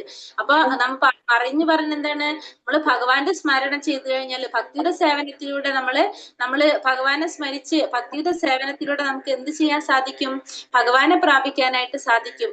നമ്മൾ അതിന് ഭഗവാന്റെ നാമം ജപിക്കുക എന്നുള്ളത് വളരെ പ്രധാനമാണ്. ഒപ്പം തന്നെ നമ്മൾ എന്ത് ചെയ്യണം? ഭക്തിയുടെ സേവനങ്ങളും ചെയ്തുകൊണ്ടിരിക്കണം. അനന്യചേതാ സതതം യോ മാം സ്മരതി നിത്യശഃ തസ്യാഹം സുലഭ പാർത്ഥ നിത്യയുക്തസ്യ യോഗിനഃ. അല്ലയോ പാർത്ഥ, നിരന്തരമായ ഭക്തിയുടെ സേവനം മൂലം സ്ഥിരചിത്തതയോടെ എന്നെ എപ്പോഴും സ്മരിക്കുന്ന യോഗനിഷ്ഠന് ഞാൻ സുപ്രാപ്യനാണ്. ഇനി എന്താ പറയുന്നത്? ഭക്തിയുടെ സേവനം നിരന്തരമായിട്ട് ചെയ്യുന്ന സ്ഥിരചിത്തതയുള്ള ഒരു വ്യക്തിക്ക് എപ്പോഴും സ്മരിക്കുന്ന യോഗനിഷ്ഠന് ഞാൻ എപ്പോഴും എങ്ങനെയാണ്? സുപ്രാപ്യനായിരിക്കും. അപ്പൊ ഭക്തിയോഗയിൽ ഉറച്ചു നിൽക്കുന്ന ഭഗവാനെ സേവിക്കുന്ന ശുദ്ധ ഭക്തന്മാരുടെ ആത്യന്തികമായിട്ടുള്ള പ്രാപ്തിസ്ഥാനം എപ്പോഴും ആരാണ്? ഭഗവാൻ തന്നെയായിരിക്കും. അപ്പൊ നമുക്കറിയാലോ, കാരണം ഭക്തിയോഗത്തിലൂടെ സ്ഥിരചിത്തതയോടെ ഭഗവാനെ സ്മരിക്കുന്നവരെങ്ങനെയാണ്? ഭഗവാനെ എപ്പോഴും ചിന്തിച്ചുകൊണ്ട് ഭഗവാന് വേണ്ടിയിട്ട് കർമ്മങ്ങൾ ചെയ്തുകൊണ്ടിരിക്കുന്നവരാണ് സ്ഥിരചിത്തതയോടെ ഇരിക്കുന്ന ആ യോഗികള്. അങ്ങനെയുള്ളവർക്ക് എപ്പോഴും ഭഗവാൻ എങ്ങനെയായിരിക്കും? ഭഗവാൻ എപ്പോഴും അവർക്ക് പ്രാപ്യനായിരിക്കില്ല. കാരണം അവർക്ക് എപ്പോഴും ഏത് സമയത്തും എല്ലാവരുടെയും ആരെ ദർശിക്കാൻ സാധിക്കും? ഭഗവാനെ ദർശിക്കാൻ സാധിക്കും. ഇപ്പൊ വേറൊരു വ്യക്തിയെ കാണുമ്പോഴും നമുക്കറിയാം അവരുടെ ഉള്ളിൽ ഭഗവാൻ പരമാത്മ രൂപത്തിൽ ഇരുണ്ടെന്ന് അറിയുന്നത് കൊണ്ട് വൃക്ഷങ്ങളും സസ്യങ്ങളും എന്തും ആയിക്കോട്ടെ, അപ്പൊ എല്ലാവരിലും അവർക്ക് എന്ത് ചെയ്യാൻ, ആരെ ദർശിക്കാൻ സാധിക്കാണ്? ഭഗവാനെ ദർശിക്കാനായിട്ട് സാധിക്കാണ്. കാരണം യോഗിനിഷ്ഠനാണ്. യോഗികൾക്ക് അവർ എന്താണ്, മറ്റുള്ളവരിൽ എല്ലാവരിലും ഒരേപോലെ ഭഗവാനെ ദർശിക്കാനായിട്ട് സമദർശിനിയോടെ കാണാനായിട്ട് സാധിക്കും. നമ്മൾ പറഞ്ഞു, എല്ലാവരിലും ഭഗവാനെ ഒരേപോലെ ദർശിക്കാനായിട്ട് സാധിക്കും. അപ്പൊ ഭഗവാനെ ഏത് രൂപത്തിലും എങ്ങനെയും നമുക്ക് ആരാധിക്കാൻ സാധിക്കും. അപ്പൊ ഭക്തി ചെയ്യുന്ന ആ ഭക്തിയോഗികള് പലതരത്തിലുള്ളവരുണ്ട്. 5 തരത്തില് ഉണ്ട് ഈ ഭക്തിയോഗികൾ. എങ്ങനെയൊക്കെയാണ്? അവര് ശാന്തഭക്തരായിരിക്കും. ഭഗവാന് ശാന്തമായ രീതിയിൽ ഭക്തിപരമായ സേവനത്തിൽ ഏർപ്പെട്ടിരിക്കുന്ന നിഷ്പക്ഷഭാവേന. പിന്നെ രണ്ടാമത്തത് ദാസ്യഭക്തന്മാര്, ഭഗവാനെ ദാസനെ പോലെ സേവിക്കുന്നവരുണ്ട്. സഖ്യഭക്തന്മാരുണ്ട്, സാഖ്യഭാവത്തില് സുഹൃത്തിനെ പോലെ ഭഗവാനെ സേവിക്കുന്നവരുണ്ട്. പിന്നെ വന്നിട്ട് വാത്സല്യ ഭക്തര്, മാതാപിതാക്കളുടെ പോലെ ഭഗവാനെ സ്നേഹിച്ച് ആരാധിക്കുന്നവരുണ്ട്. പിന്നെ വന്നിട്ട് മാധുര്യ ഭക്തന്മാര് ഭഗവാനെ സ്വയം സ്നേഹം കൊണ്ട് ഭഗവാനെ സേവിക്കുന്നവരുണ്ട്. അങ്ങനെ ഏത് വിധത്തിലായാലും ശുദ്ധ ഭക്തന്മാർ എന്ത് ചെയ്യാണ്? പ്രേമപൂർവ്വം ഭഗവാന്റെ സേവനത്തിൽ ഏർപ്പെട്ടുകൊണ്ടിരിക്കുകയാണ്. അങ്ങനെ ഒരിക്കലും അവരുടെ സ്മരണയിൽ നിന്ന് ആര് പോകുന്നില്ല? ഭഗവാൻ ഒരിക്കലും പോകുന്നില്ല. ഒരു നിമിഷ നേരത്തേക്ക് പോലും അവർ ഭഗവാനെ മറക്കാനായിട്ട് സാധിക്കുന്നില്ല. അങ്ങനെ ഏതൊരു സമയത്തും ഭഗവാനെ സ്മരിച്ചുകൊണ്ട് സേവനം ചെയ്തിരിക്കുന്നവർക്ക് ഭഗവാൻ സുപ്രാപ്യനായിരിക്കുന്നതാണ് നമുക്ക് മനസ്സിലാക്കുന്നത്. അപ്പൊ ഒരിക്കലും അവര് ഭഗവാനെ സ്മരിക്കാതിരിക്കുന്നില്ല. എല്ലാ സമയത്തും ഭഗവാൻ അവരുടെ മുന്നിൽ തന്നെ. അവർക്ക് ഒരു തരത്തിലും അവര് ഭഗവാനെ വിസ്മരിക്കാനായിട്ട് അവർക്ക് കഴിയുന്നില്ല. എപ്പോഴും ഭഗവാനെ സ്മരിച്ചുകൊണ്ടിരിക്കുന്നവരാണ് അവര്. മാമുപേത്യ പുനർജന്മ ദുഃഖാലയമ ശാശ്വതം നാപ്നുവന്തി മഹാത്മാന സംസിദ്ധിം പരമം ഗതഃ. ഭക്തിയോഗം കൊണ്ട് എന്നെ പ്രാപിച്ച മഹാത്മാക്കൾ പരിപൂർണത നേടിയവരാകയാൽ പിന്നീട് ദുഃഖപൂർണവും അസ്ഥിരവുമായി ഈ ലോകത്തിലേക്ക് തിരിച്ചു വരുന്നില്ല. ഇനി എന്താ പറയണത്? ഭക്തിയോഗം കൊണ്ട് പൂർണ്ണത നേടിയിട്ടുള്ള മഹാത്മാക്കള് പിന്നെ ഒരിക്കലും എവിടേക്ക് തിരിച്ചു വരുന്നില്ല? ദുഃഖപൂർണവും അസ്ഥിരവുമായി ഈ ലോകത്തിലേക്ക്. അപ്പൊ ഈ ഭൗതിക ലോകത്തിനെ ഭഗവാൻ എങ്ങനെയാണ് പറഞ്ഞിരിക്കുന്നത്? ഈ ഭൗതിക ലോകം എന്ന് പറയുന്നത് ദുഃഖപൂർണവും അസ്ഥിരവുമാണെന്നാണ് ഇവിടെ മനസ്സിലാക്കി തരുന്നത്. ഭഗവാൻ എന്താ പറയുന്നത്? ഈ ഭൗതിക പ്രപഞ്ചം എന്ന് പറയുന്നത് ജനനം, മരണം, വാർദ്ധക്യം, രോഗം ഒക്കെ ഉള്ള ജന്മ മൃത്യു ജരാവ്യാധികള് ഇതെല്ലാം ഉള്ളത് കൊണ്ട് തന്നെ എന്താണ്? ക്ലേശങ്ങൾ നിറഞ്ഞതാണ് ഈ ഭൗതിക പ്രപഞ്ചം. ജന്മമുണ്ട്, മൃത്യുണ്ട്, ജര ബാധിക്കുന്നുണ്ട്, വ്യാധികളുണ്ട്, അസുഖങ്ങളുണ്ട്. ഈ 4 കാര്യങ്ങളും എവിടെയുണ്ട്? ഭൗതിക പ്രപഞ്ചത്തിലുണ്ട്. ഹരേ കൃഷ്ണ. ഹരേ കൃഷ്ണ മാതാജി എന്തെങ്കിലും പറഞ്ഞോ? ഇല്ല മാതാജി, മാതാജി പറഞ്ഞോളൂ. ഓക്കെ. ഹരേ കൃഷ്ണ. അപ്പൊ ഈ ഭൗതിക പ്രപഞ്ചം എന്ന് പറയുന്നത് എന്താണ്? ജന്മ, മൃത്യു, ജരാവ്യാധി ഈ 4 കാര്യങ്ങളും കൊണ്ട് ക്ലേശങ്ങൾ നിറഞ്ഞതാണ് ഈ ഭൗതിക പ്രപഞ്ചം. അപ്പൊ ഭഗവാൻ എങ്ങനെയാ പറഞ്ഞിരിക്കുന്നത് ഈ ഭൗതിക പ്രപഞ്ചത്തിന്? ദുഃഖപൂർണവും അസ്ഥിരവുമായതാണെന്ന്. സ്ഥിരതയില്ലാത്തതുമാണ് എന്ത്? ഈ ഭൗതിക പ്രപഞ്ചം എന്ന് പറയുന്നത്. ആ ഭൗതിക പ്രപഞ്ചത്തിന് ദുഃഖപൂർണവും അസ്ഥിരവുമാണെന്നാണ് ആര് വിശേഷിപ്പിക്കുന്നത്? ഭഗവാൻ വിശേഷിപ്പിക്കുന്നത്. അങ്ങനെയുള്ളവർ ആ ഭൗതിക പ്രപഞ്ചത്തിൽ ആർക്ക് വരേണ്ടി വരുന്നില്ല? ഭക്തിയോഗം കൊണ്ട് ഭഗവാനെ പ്രാപിച്ച മഹാത്മാക്കൾക്ക്, പരിപൂർണം നേടിയവരാകയാൽ അവർക്കൊരിക്കലും തിരിച്ചെവിടേക്ക് വരേണ്ടതായിട്ട് വരുന്നില്ല? ഈ പറഞ്ഞ ഈ ഭൗതിക പ്രപഞ്ചത്തിലോട്ട് വരേണ്ട വരുന്നില്ല. ഭക്തിയോഗം കൊണ്ട് ഭഗവാനെ പ്രാപിച്ചിരിക്കുന്ന മഹാത്മാക്കൾക്ക് ദുഃഖപൂർണവും അസ്ഥിരവുമായിട്ടുള്ള ഈ ലോകത്തിലേക്ക് തിരിച്ചു വരേണ്ടതായിട്ട് വരുന്നില്ല. കാരണം അവര് അതീന്ദ്രിയ സേവനം ചെയ്തുകൊണ്ട് ഭഗവാന്റെ ധാമത്തിലോട്ട് പോകുന്നത് കൊണ്ട് തന്നെ അവരെന്താ ചെയ്യണത്? അവര് ഭഗവാനെ അവിടെ സേവിച്ചു കൊണ്ടിരിക്കുകയാണ് ചെയ്യുന്നത്. അപ്പൊ അവർക്ക് വീണ്ടും ജനന മരണങ്ങളില്ല. അവർക്ക് വീണ്ടും ഈ ഭൗതിക ലോകത്തിലേക്ക് ദുഃഖപൂർണമായും അസ്ഥിരവുമായിട്ടുള്ള ഈ ഭൗതിക പ്രപഞ്ചത്തിലേക്ക് തിരിച്ചു വരേണ്ടതില്ല എന്നാണ് ഭഗവാനോട് പറഞ്ഞത്. ഭൗതിക പ്രപഞ്ചത്തിനെ ഭഗവാൻ വിശേഷിപ്പിച്ചിരിക്കുന്നത് എങ്ങനെയാണ്? ദുഃഖപൂർണവും അസ്ഥിരവും നിറഞ്ഞതാണെന്നാണ് പറയുന്നത്. ഇനി ഭഗവാന്റെ ലോകത്തെ കുറിച്ച് പറയാണ്. ഭൗതിക പ്രപഞ്ചം ദുഃഖപൂർണവും അസ്ഥിരവുമാണെന്ന് പറഞ്ഞു. ഈ ഭഗവാന്റെ ധാമം എങ്ങനെയാന്ന് പറയാ ഭഗവാൻ? ആ ബ്രഹ്മ ഭുവന ലോക പുനരാവർത്തിനോർജുന മാമുപേത്യാത്തു കൗന്ദേയ പുനർജന്മന വിദ്യതേ. ഭൗതിക ലോകത്തെ കുറിച്ച് തന്നെയാണ് ഒന്നും കൂടി പറഞ്ഞത്. എന്താ പറഞ്ഞ? ഭൗതിക ലോകത്തിൽ സർവോന്നതമായ ഗ്രഹം ബ്രഹ്മലോകം മുതൽക്ക് ഏറ്റവും അധമമായുള്ളത് വരെ ഓരോന്നും ജനന മരണങ്ങൾ ആവർത്തിച്ചു കൊണ്ടിരിക്കുന്ന ദുരിതപൂർണമായ സ്ഥലങ്ങളാണ്. കുന്തിപുത്ര, എന്റെ പരമധാമത്തിലെത്തവരാകട്ടെ പിന്നീട് ജന്മമെടുക്കേണ്ടി വരുന്നില്ല. അപ്പൊ ഭഗവാന്റെ ധാമത്തിനെ കുറിച്ചും ഈ ഭൗതിക പ്രപഞ്ചത്തിനെ കുറിച്ചും കമ്പയർ ചെയ്യാണ്. ഒന്നാമത് പറഞ്ഞു ഇത് അസ്ഥിരമാണ്, അതുപോലെ തന്നെ ദുഃഖാലയമാണെന്ന് പറഞ്ഞു. ഇനി ഇവിടെ എന്താ പറഞ്ഞത്? ഈ ഭൗതിക ലോകത്തില് ഏറ്റവും ഉത്കൃഷ്ടമായിട്ടുള്ള ഗ്രഹം ഏതാണ്? ബ്രഹ്മലോകാണ്. ഏറ്റവും മുകളിൽ നിൽക്കുന്ന 14 ലോകങ്ങളിലെ ഏറ്റവും മുകളിലുള്ള ലോകം ബ്രഹ്മലോകം അല്ലെങ്കിൽ സത്യലോകം. ഈ സത്യലോകം മുതൽ ഏറ്റവും അധമമായിട്ടുള്ള ഏത് ലോകത്തിന് വരെ എന്താണ്? ജനന മരണങ്ങൾ ആവർത്തിച്ചു കൊണ്ടിരിക്കുന്ന ദുരിതപൂർണമായിട്ടുള്ള സ്ഥലങ്ങളാണ്. അപ്പൊ ഈ 14 ലോകത്തിൽ എവിടെ പോയാലും ഈ ജനന മരണങ്ങൾ ഉണ്ടാവും. ദുരിതപൂർണമായിട്ടുള്ള ഈ സ്ഥലങ്ങളാണ്. അതുകൊണ്ട് ഇവിടെ എവിടെയാണെങ്കിലും എന്തുണ്ടാവണം? ജനന മരണങ്ങൾ വന്നുകൊണ്ടിരിക്കും. ജന്മ മൃത്യു ജരാവ്യാധികൾ സംഭവിച്ചു കൊണ്ടിരിക്കും. എന്നിട്ട് പറയണ എന്താണ്? കുന്തിപുത്ര, എന്റെ പരമപദത്തിലെത്തിയവർക്ക്, എന്റെ ധാമത്തിലെത്തിയവർക്ക് ജന്മം എടുക്കേണ്ടി വരുന്നില്ല വീണ്ടും. അപ്പൊ ഭഗവാൻ ഈ രണ്ടിനെയും കമ്പയർ ചെയ്ത് പറഞ്ഞു കൊടുക്കാണ്. ഭൗതിക പ്രപഞ്ചത്തിനെയും ഭഗവാന്റെ ധാമത്തിനെയും പറഞ്ഞിരിക്കുക. ഗോലോക വൃന്ദാവനം തമ്മിൽ കമ്പയർ ചെയ്ത് പറഞ്ഞതാണ്. ഗോലോക വൃന്ദാവനത്തിൽ എത്തിക്കഴിഞ്ഞാൽ വീണ്ടും ജന്മം എടുക്കേണ്ടതായിട്ട് വരുന്നില്ല. അവര് തിരിച്ച് ഭൗതിക പ്രപഞ്ചത്തിലേക്ക് വരേണ്ടി വരുന്നില്ല. പക്ഷെ ഭൗതിക പ്രപഞ്ചത്തിലുള്ളവരോ ഈ ജന്മ മൃത്യു ജരാവ്യാധികളുടെ ക്ലേശങ്ങൾ അനുഭവിച്ചുകൊണ്ട് ഇരിക്കുന്നു. പിന്നെയും അവര് വീണ്ടും ജന്മം എടുക്കേണ്ടതായിട്ട് വരുന്നു പറയാണ് ഭഗവാൻ. ഇനി എന്താ പറയുന്നത്? അവ്യക്തോക്ഷര ഇത്യുക്ത സ്തമാഹു പരമാം ഗതി യം പ്രാപ്യാന നിവർത്തന്തേ തഥാമാ പരമം മമ. വേദാന്തികൾ അവ്യക്തമെന്നും അക്ഷയമെന്നും വിശേഷിപ്പിക്കുന്നതും പരമമായ പ്രാപ്യസ്ഥാനം എന്നറിയപ്പെടുന്നതും ഒരിക്കൽ എത്തിച്ചേർന്നാൽ പിന്നെ മടങ്ങി വരേണ്ടതില്ലാത്തതുമാണ് എന്റെ പരമമായ ധാമം. അപ്പൊ ഭഗവാൻ പിന്നെന്താ പറയുന്നത് ഭഗവാന്റെ ധാമത്തെ കുറിച്ച്? അവിടേക്ക് ചെല്ലാൻ വേണ്ടിയിട്ട് ഭഗവാൻ നമ്മളെ എന്താ പറയാ, നമുക്ക് കൂടുതൽ പറഞ്ഞു തരാണല്ലേ? ഭഗവാന്റെ ധാമത്തെ കുറിച്ച് പറഞ്ഞു തരാണ്. നമുക്ക് ആ ആഗ്രഹം ഉണ്ടാവാൻ വേണ്ടിയിട്ട് പറഞ്ഞു തരുന്ന പോലെ ഭഗവാൻ അതിനെ പ്രൊമോട്ട് ചെയ്തുകൊണ്ടിരിക്കുന്ന പോലെ പറയാല്ലേ. എന്താ പറയണത്? വേദാന്തികൾ അവ്യക്തമെന്നും അക്ഷയമെന്നും വിശേഷിപ്പിക്കുന്നതും പിന്നെ പരമമായ പ്രാപ്യസ്ഥാനം എന്നറിയപ്പെടുന്നതും ഒരിക്കൽ എത്തിച്ചേർന്നാൽ പിന്നെ മടങ്ങി വരേണ്ടതില്ലാത്തതുമാണ് എന്റെ ധാമം. അപ്പൊ ഭഗവാന്റെ ധാമത്തിന്റെ പ്രത്യേകത പറയാനില്ല. ചിന്താമണി ധാമം, സർവ അഭിലാഷങ്ങളും നിറവേറ്റാനുള്ളതാണ് ആരുടെ ധാമം? ഭഗവാന്റെ ധാമം. ചിന്താമണി ധാമം എന്നാണ് പറയുന്നത്. ഈ ധാമത്തിനെ കുറിച്ചുള്ള എല്ലാ വിശേഷണങ്ങളും വിവരണങ്ങളും എന്തിലുണ്ട്? ബ്രഹ്മസംഹിതയിൽ പറയുന്നുണ്ട് കറക്റ്റ് ആയിട്ട്. ഇവിടെ എങ്ങനെയാണ്? ഓരോരുത്തർക്കും തങ്ങൾക്ക് ഇഷ്ടപ്പെട്ട ഭക്ഷ്യസാധനങ്ങൾ നൽകുന്ന കൽപ്പവൃക്ഷങ്ങളുണ്ട്. പിന്നെന്താ പറയുന്നത്? ഒരിക്കലും പാൽ വറ്റാത്ത സുരഭി പശുക്കളുണ്ട്. പിന്നെ അനേകായിരം ലക്ഷ്മിമാരുടെ പരിചരണം ഏറ്റുകൊണ്ടുള്ള ശ്രീ ഭഗവാൻ വാഴുന്നുണ്ട്. അപ്പൊ ഈ ഭഗവാന്റെ ധാമത്തിന്റെ പ്രത്യേകതകളാണ് നമ്മളെ ഭാവാർത്ഥത്തിൽ പ്രഭാതർ എഴുതിയിരിക്കുന്നതാണ്. അപ്പൊ ഇങ്ങനെ പല വിശേഷങ്ങളും എവിടെയുണ്ട്? ഭഗവാന്റെ ധാമത്തിലുണ്ട്. അപ്പൊ അങ്ങനെയുള്ള ധാമത്തിലോട്ട് ചെന്ന് കഴിഞ്ഞാൽ വീണ്ടും ഒരു തിരിച്ചുവരവില്ലാത്തതാണ് ആരുടെ ധാമം? ഭഗവാന്റെ ഗോലോക വൃന്ദാവനം. വേദേഷു യജ്ഞേഷു തപസ്സു ചൈവ ദാനേഷു യത് പുണ്യഫലം പ്രതിഷ്ഠം അത്യേതി യത് സർവമിദം വിധിത്വ യോഗി പരം സ്ഥാനമുപൈതി ചാദ്യം. ഭക്തിമാർഗം സ്വീകരിച്ചതുകൊണ്ട് വേദപഠനം, യജ്ഞാചരണം, ദാനം, കാമ്യകർമ്മങ്ങൾ എന്നിവയാൽ നേടാവുന്ന പുണ്യങ്ങളൊന്നും മനുഷ്യന് നഷ്ടപ്പെടുന്നില്ല. ഭഗവത് സേവനം കൊണ്ട് തന്നെ മേൽപ്പറഞ്ഞ പുണ്യഫലങ്ങളെല്ലാം ഭക്തന് ലഭിക്കുന്നു. കൂടാതെ അവസാനം അയാൾ സനാതനമായ പരമധാമത്തിലെത്തുകയും ചെയ്യും.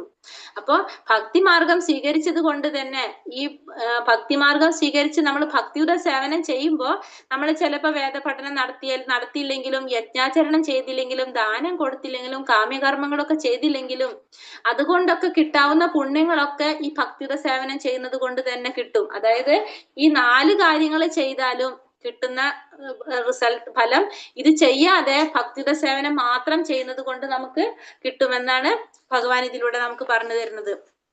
അതായത് ഭക്തിമാർഗം സ്വീകരിച്ചുകൊണ്ട് വേദപഠനം, യജ്ഞാചരണം, ദാനം, കാമ്യകർമ്മങ്ങൾ എന്നിവയിൽ നേടാവുന്ന പുണ്യങ്ങളൊക്കെ നമുക്ക് നഷ്ടപ്പെടുന്നില്ല. എങ്ങനെയാ? ഭക്തിയുടെ സേവനം ചെയ്താൽ തന്നെ ഇതിന്റെ എല്ലാം ഫലങ്ങളും നമുക്ക് ലഭിക്കും. നമ്മൾ വേദം പഠിക്കുന്ന എന്തിനാണ്? ഭഗവാനെ കുറിച്ച് അറിയാൻ വേണ്ടിയിട്ടാണ് അല്ലെ? വേദം എന്ന് വെച്ചാൽ ഭഗവാനെ കുറിച്ച് അറിയാൻ വേണ്ടിയിട്ടാണ്. യജ്ഞങ്ങൾ ആചരിക്കുന്നത് എന്തിനാണ്? നമ്മൾ യജ്ഞങ്ങൾ ആചരിക്കുന്നതും നമ്മളെ ധർമ്മമാണ്. നമ്മൾ അതനുസരിച്ച് ചെയ്യേണ്ടതാണ്. ആ ധർമ്മം നമ്മൾ ചെയ്യണം. ദാനങ്ങൾ കൊടുക്കണം എന്തിനാണ്? ഇതൊക്കെ നമ്മൾ എന്താണ്? നമുക്ക് പുണ്യം അനുഭവിക്കാനായിട്ടില്ല, ഫലങ്ങൾ അനുഭവിക്കാൻ വേണ്ടിയിട്ടാണ്. കാമ്യകർമ്മങ്ങൾ ചെയ്യുന്നത് നമ്മളുടെ ആഗ്രഹങ്ങൾ നിറവേറ്റാൻ വേണ്ടിയിട്ടാണ് നമ്മൾ ഇതൊക്കെ ചെയ്യുന്നത്. പക്ഷെ ഈ പുണ്യങ്ങളൊക്കെ ചെയ്യുന്നതിന്റെ ഫലം നമുക്ക് എന്തുകൊണ്ട് തന്നെ കിട്ടും? ഈ ഭഗവാന്റെ സേവനം ചെയ്യുന്നത് കൊണ്ട് തന്നെ നമുക്ക് ഇതിന്റെ ഫലം ലഭിക്കും. അപ്പൊ ഈ 4 കാര്യങ്ങൾ ചെയ്യുന്നതിന് പകരം നമ്മൾ എന്ത് തന്നെ ചെയ്താൽ മതി? ഭഗവാന്റെ സേവനം മാത്രം ചെയ്യുന്നത് കൊണ്ട് ഇതിന്റെ ഒക്കെ ഫലം നമുക്ക് അനുഭവിച്ചുകൊണ്ട് നമുക്ക് എവിടേക്ക് എത്താൻ സാധിക്കാണ്? ഭഗവാന്റെ പരമധാമത്തിലോട്ട് എത്താനായിട്ട് സാധിക്കും. ഭഗവത് സേവനത്തിൽ മുഴുകിക്കൊണ്ട് ഒറ്റയടിക്ക് 4 ആശ്രമ വ്യവസ്ഥകളിലെ കർക്കശ വ്രതങ്ങളെയും പിന്നിട്ട് കളയാമെന്ന ആണ് കൃഷ്ണാവതാരത്തിന്റെ മനോഹാരിത. അപ്പൊ ഭഗവാന്റെ സേവനത്തിൽ മുഴുകിക്കൊണ്ട് തന്നെ 4 ആശ്രമ വ്യവസ്ഥകളുണ്ടല്ലോ. ഓരോ ആശ്രമ വ്യവസ്ഥയിലും പറഞ്ഞിരിക്കുന്ന വ്രതങ്ങൾ എല്ലാം നമുക്ക് എന്ത് ചെയ്യാൻ സാധിക്കും? ഓവർകം ചെയ്യാനായിട്ട്, തരണം ചെയ്യാനായിട്ട് നമുക്ക് സാധിക്കുമെന്നുള്ളതാണ് കൃഷ്ണാവതാരത്തിന്റെ ഏറ്റവും വലിയ പ്രത്യേകത. ഭക്തനുമായുള്ള സഹവാസം തുടർന്നു പോകുമ്പോൾ ഭഗവത് സേവനത്തിന് അവസരമായി ആ സേവന കർമ്മം കൊണ്ട് കൃഷ്ണനെ കുറിച്ചും കൃഷ്ണന്റെ കർമ്മങ്ങൾ, നാമരൂപങ്ങൾ, ലീലകൾ എന്നിവയെ കുറിച്ചെല്ലാമുള്ള തെറ്റിദ്ധാരണകൾ ഒഴിഞ്ഞു മാറും. അവയെല്ലാം ഒഴിഞ്ഞു കിട്ടിയാൽ ഭക്തനെ പഠനത്തിൽ തികച്ചും മനസ്സുറയ്ക്കാൻ സാധിക്കും. അപ്പൊ ഭക്തന്മാരുമായുള്ള സഹവാസം തുടർന്നു പോകുമ്പോൾ എന്താണ്? ഭഗവാന്റെ സേവനത്തിനുള്ള അവസരങ്ങൾ കിട്ടിക്കൊണ്ടിരിക്കും. ആ സേവന കർമ്മം കൊണ്ട് നമുക്ക് എന്ത് ചെയ്യാൻ സാധിക്കാണ്? ഭഗവാന്റെ സേവനം ചെയ്തുകൊണ്ടിരിക്കുമ്പോഴാണ് നമുക്ക് പരിശുദ്ധി നേടിയിട്ട് നമ്മൾ പറഞ്ഞു നമുക്ക് ഭഗവാനെ കുറിച്ച് അറിയാനുള്ള ഒരു ബുദ്ധി കിട്ടുന്നത്. അങ്ങനെ ചെയ്യുന്നത് കൊണ്ട് തന്നെ ഭഗവാന്റെ കർമ്മങ്ങളെ കുറിച്ചും ഭഗവാന്റെ ലീലകളെ കുറിച്ചും എല്ലാം നമുക്ക് മനസ്സിലാക്കാനും നമ്മളുടെ ഉള്ളിലുള്ള തെറ്റിദ്ധാരണകൾ ഒഴിഞ്ഞു മാറി ഭഗവാന്റെ ഭക്തിയുടെ ഭക്തന് പഠനത്തിൽ മനസ്സുറപ്പിക്കാനായിട്ട് നമുക്ക് സാധിക്കുന്നത്. ഗീതാ പഠനത്തിൽ ആനന്ദം വളർന്നു വരുമ്പോൾ കൃഷ്ണാവബോധം എപ്പോഴും അനുഭവപ്പെടും. ഭഗവത്ഗീത പഠനത്തിൽ ആനന്ദം വളർന്നു വരുമ്പോൾ നമുക്ക് എന്താണ്? കൃഷ്ണാവബോധം അനുഭവപ്പെടും. അതിന്റെ ഉച്ചകോടിയിൽ ഒരാൾക്ക് കൃഷ്ണനിൽ പരമപ്രേമ ഭാവം ഉളവാകുന്നു. ജീവിതത്തിന്റെ ഈ പരിപൂർണ അവസ്ഥയിലാണ് ആധ്യാത്മിക അന്തരീക്ഷത്തിലേക്കുള്ള ഗോലോക വൃന്ദാവനം എന്ന കൃഷ്ണധാമത്തിലേക്ക് ഭക്തന് പ്രവേശനം കിട്ടുന്നത്. അവിടെയാണ് അയാൾ ശാശ്വതമായി ആനന്ദിക്കുന്നത്. അപ്പൊ ഭഗവാൻ പറയുന്നത് എന്താണ്? ഒരു ഭക്തൻ ശാശ്വതമായ ആനന്ദം കിട്ടുന്നത് എവിടെയാണ്? ഭഗവാന്റെ ധാമത്തിലോട്ട് പോകുമ്പോഴാണ്. ഇപ്പൊ നമ്മള് ഓരോ കാര്യങ്ങൾ ചെയ്യുമ്പോഴും നമുക്ക് 100% സന്തോഷം കിട്ടുന്ന ഒരു പ്രവൃത്തി നമുക്ക് തോന്നുന്നുണ്ടോ? നമ്മൾ എന്തൊരു കാര്യം ചെയ്യുമ്പോഴും കുറച്ച് കഴിയുമ്പോൾ നമുക്കത് കഴിഞ്ഞു അല്ലെ? അത്രേ ഉള്ളൂ. നമുക്ക് ആ സമയത്ത് ഒരു സന്തോഷം തോന്നും. ഫുൾ ടൈം നമ്മൾ സന്തോഷിക്കും നമുക്ക് തോന്നുന്നുണ്ടോ? ഇല്ല. അപ്പൊ നമ്മള് ശാശ്വതമായിട്ടുള്ള എന്തോ ഒരു സന്തോഷം നമ്മൾ തേടിക്കൊണ്ടിരിക്കുകയാണ്. നമുക്ക് കിട്ടാത്തത് കൊണ്ടാണ് നമ്മൾ ഇങ്ങനെ ഓരോന്നിന്റെ പുറകെ നമ്മൾ നോക്കിക്കൊണ്ടിരിക്കുന്നത്. കാരണം നമുക്കറിയാം ഇതൊന്നുമല്ല നമ്മൾ നോക്കുന്നത്, നമ്മളുടെ ഉള്ളിൽ എവിടെയോ ഇരിക്കുന്നുണ്ട് അത് ഇതല്ല വേണ്ടത് നമുക്ക്, ഇതല്ല വേണ്ടത് നമുക്ക് എന്നുള്ള തോന്നൽ നമ്മളുടെ എല്ലാവരുടെ ഉള്ളിലുണ്ട്. അതുകൊണ്ടാണ് നമ്മൾ ഇങ്ങനത്തെ ഓരോ ക്ലാസ്സുകളും ഇങ്ങനത്തെ ഓരോ കാര്യങ്ങൾ കേൾക്കുമ്പോൾ നമ്മൾ അതിൽ ജോയിൻ ചെയ്യുന്നത്. കാരണം നമ്മൾ അന്വേഷിക്കുന്ന എന്തോ നമുക്ക് കിട്ടിയിട്ടില്ല, പക്ഷെ അത് എന്താണെന്ന് നമുക്ക് ആർക്കും മനസ്സിലായിട്ടില്ല. അതുകൊണ്ടാണ് നമ്മളൊക്കെ ചെയ്തുകൊണ്ടിരിക്കുന്നത്. പക്ഷെ ഈ കൃഷ്ണാവബോധത്തിന് വരുമ്പോഴാണ് നമുക്ക് എന്ത് കിട്ടുന്നത്, ആ ഒരു പരിപൂർണത നമുക്ക് മനസ്സിലാക്കി കിട്ടുന്നത്. അപ്പൊ നമ്മൾ ഇതിൽ പറയുമ്പോൾ നമുക്കറിയാം, ഭഗവത്ഗീത പഠിക്കാൻ നമ്മൾ തുടങ്ങുമ്പോൾ കുറെ പേര് രജിസ്റ്റർ ചെയ്യും. ആദ്യം അവർ രജിസ്റ്റർ ചെയ്തിട്ട് അവർക്ക് എന്താണ്, ആദ്യം അവർക്ക് അതില് കയറാനായിട്ട് സാധിക്കണമെന്നില്ല. അപ്പൊ നമ്മൾ വിളിച്ചിട്ട് എല്ലാവരോടും ക്ലാസ്സിൽ കയറാനായിട്ട് നമ്മൾ പറയുമ്പോൾ നമുക്ക് തോന്നും ഇതെന്തിനാ നമ്മളിപ്പോ കുറച്ച് മനസ്സിലാക്കുമ്പോൾ നമുക്ക് എന്താ തോന്നുന്നത്, സ്വന്തമായിട്ട് വരേണ്ടതല്ലേ ഭഗവത്ഗീത പഠിക്കാന്ന്. പക്ഷെ എന്താണ്, ഭഗവാന്റെ കാര്യം നമുക്ക് പഠിക്കാനായിട്ട് ആ ഒരു പ്രവർത്തിക്ക് നമുക്ക് പെട്ടെന്ന് അങ്ങോട്ട് തോന്നലുണ്ടാവില്ല. അപ്പൊ ആദ്യം എന്ത് ചെയ്യേണ്ടി വരും, നമ്മൾ പറയും പോകെയുള്ള ക്ലാസ്സിൽ പറയും നമ്മള് നമുക്കത് മനസ്സിലായി കഴിഞ്ഞാൽ നമ്മൾ എന്ത് ചെയ്യണം, മറ്റുള്ളവർ ഇതിലേക്ക് വരാൻ പ്രേരിപ്പിക്കണം നമ്മൾ. കാരണം നമുക്കായ ഒരു ജ്ഞാനത്തെക്കുറിച്ചും നമുക്കായ ആനന്ദത്തെക്കുറിച്ചും നമുക്ക് മനസ്സിലായി കഴിഞ്ഞാൽ മറ്റുള്ളവർക്കായ അജ്ഞാനം കൊണ്ടാണ് അവർക്ക് ഇതിൽ വരാനുള്ള താല്പര്യമില്ലാത്ത, അവർ ഇതിനേക്കാളും ഇമ്പോർട്ടൻസ് മറ്റുള്ള കാര്യങ്ങൾക്ക് കൊടുക്കുന്നത് കൊണ്ടാണ്, ഇതിനെക്കുറിച്ചുള്ള ഒരു ആനന്ദം അവർക്ക് കിട്ടാത്തത് കൊണ്ടാണ്, അവരുടെ അജ്ഞാനമാണ് അതിന് കാരണം. അപ്പൊ നമ്മൾ എന്താ ചെയ്യേണ്ടത്, നമ്മൾ അവരെ പറഞ്ഞ് മനസ്സിലാക്കി ക്ലാസ്സിലേക്ക് കൊണ്ടുവരണം. അങ്ങനെ കുറച്ച് ദിവസം, ചിലപ്പോ കുറച്ച് നാൾ നമ്മൾ ചെയ്യേണ്ടി വരും. അങ്ങനെ ഇരുന്ന് ആ ക്ലാസ്സിൽ വന്ന് അവർക്കായ ആനന്ദം കിട്ടിക്കഴിഞ്ഞാൽ, അവർക്കത് മനസ്സിലായി കഴിഞ്ഞാൽ പിന്നെ അവരെ നമ്മൾ വിളിക്കേണ്ടി വരുന്നില്ല. കാരണം അവർക്ക് സ്വയം മനസ്സിലായി, അവരന്വേഷിക്കുന്ന ആ ഒരു ആനന്ദം അവർക്ക് കിട്ടിയെന്ന്. പിന്നെ അവർ ആര് വിളിക്കാതെയും അവർ ക്ലാസ്സിൽ കയറും. അപ്പൊ ഇത് നമ്മൾ തുടക്കത്തിൽ നമ്മൾ ഈ ഭക്തന്മാരെല്ലാവരും ചെയ്യേണ്ടതാണ്. കാരണം നമുക്ക് കിട്ടിയ ഒരു സന്തോഷം മറ്റുള്ളവർക്ക് മനസ്സിലാക്കണമെങ്കിൽ എന്ത് വേണം, അവരെ നമ്മൾ ഇതിൽ പിടിച്ചിരുത്താൻ ശ്രമിക്കണം. എങ്കിൽ മാത്രമേ നമുക്കത് സാധിക്കുന്നുള്ളൂ. അതിന് നമ്മളുടെ ഏറ്റവും വലിയൊരു ഉദാഹരണമാണ് നമ്മളെ ഗുരു. ആരാണ്, എന്താണ്, ജി ഭക്തിവേദാന്ത സ്വാമി പ്രഭുപാദർ ഇത് കൃഷ്ണാവബോധം പ്രചരിപ്പിക്കാൻ എവിടെയാണ് പോയത്, നമ്മളെ ഇന്ത്യയിലല്ല പോയത്. എവിടെയാണ്, അമേരിക്കയിലാണ് അല്ലെ. അമേരിക്കയിൽ എന്ന് വെച്ചിട്ടുണ്ടെങ്കിൽ ഭക്തി എന്ന സംഭവം ഒട്ടുമില്ലാത്ത അങ്ങനത്തെവരുടെ അടുത്താണ് പ്രഭുപാദർ പോയത്. എന്തുകൊണ്ടാണ്, അങ്ങനെ ഉള്ളവരെ മാറ്റം വരുത്താൻ സാധിക്കെങ്കിൽ പിന്നെ നമ്മളെപ്പോലുള്ള, നമ്മൾ അത്യാവശ്യം സംസ്കാരങ്ങളൊക്കെ ഫോളോ ചെയ്ത് പോകുന്നവരാണ് നമ്മൾ ഭാരതീയർ.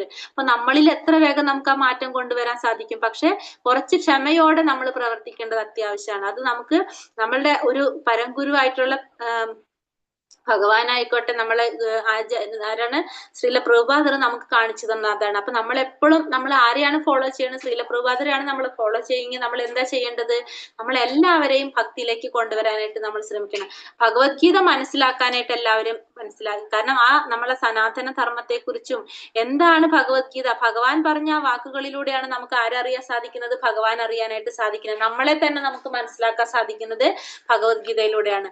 നമ്മൾ എന്തിനാണ് നമ്മൾ ഈ ഭൗതിക ലോകത്തിൽ വന്ന് ജന്മമെടുത്തത്, നമ്മളെ എങ്ങനെയാണ് നമുക്ക് തിരിച്ച് ഭഗവാന്റെ ധോമത്തിലേക്ക് തിരിച്ചു പോകാൻ സാധിക്കുക, ഈ കാര്യങ്ങളൊക്കെ നമുക്ക് എങ്ങനെ മനസ്സിലാവണത്, ഭഗവത്ഗീതയിലൂടെയാണ് നമുക്ക് ഇതൊക്കെ മനസ്സിലാക്കി തരുന്നത്. അപ്പൊ നമ്മള് ഓരോരുത്തരും ചെയ്യേണ്ടത് എന്താണ്, നമുക്ക് മനസ്സിലായ ഒരു ആനന്ദം നമ്മൾ മറ്റുള്ളവർക്ക് പകർന്നു കൊടുക്കാൻ ശ്രമിക്കണം. അപ്പൊ അവർക്കത് കിട്ടാത്തത് കൊണ്ട് അവരെന്ത് ചെയ്യും, അവരത് നിരസിക്കാൻ ശ്രമിക്കും. പല രീതിയിലും അവരത് അവോയ്ഡ് ചെയ്യും. പക്ഷെ അവരെ നമ്മൾ ഏത് രീതിയിലാണ് അവരെ മാറ്റിക്കേണ്ടത്, അങ്ങനെ മാറ്റി നമ്മൾ അതിലേക്ക് കൊണ്ടുവരാൻ ശ്രമിക്കുക എന്നുള്ളതാണ് നമ്മൾ ഓരോരുത്തരും ചെയ്യേണ്ട ഒരു കടമ. നമ്മളുടെ ജീവിതത്തിന്റെ ഒരു ലക്ഷ്യമാണത് നമ്മൾ പറയണം. അപ്പൊ കൃഷ്ണധാമത്തിലേക്ക് എത്തിക്കഴിഞ്ഞാൽ ആ ഭക്തന് എന്ത് കിട്ടും, ശാശ്വതനായിട്ട് സന്തോഷിക്കാനായിട്ട് സാധിക്കും. ഹരേ കൃഷ്ണ. ഒരു മിനിറ്റ്.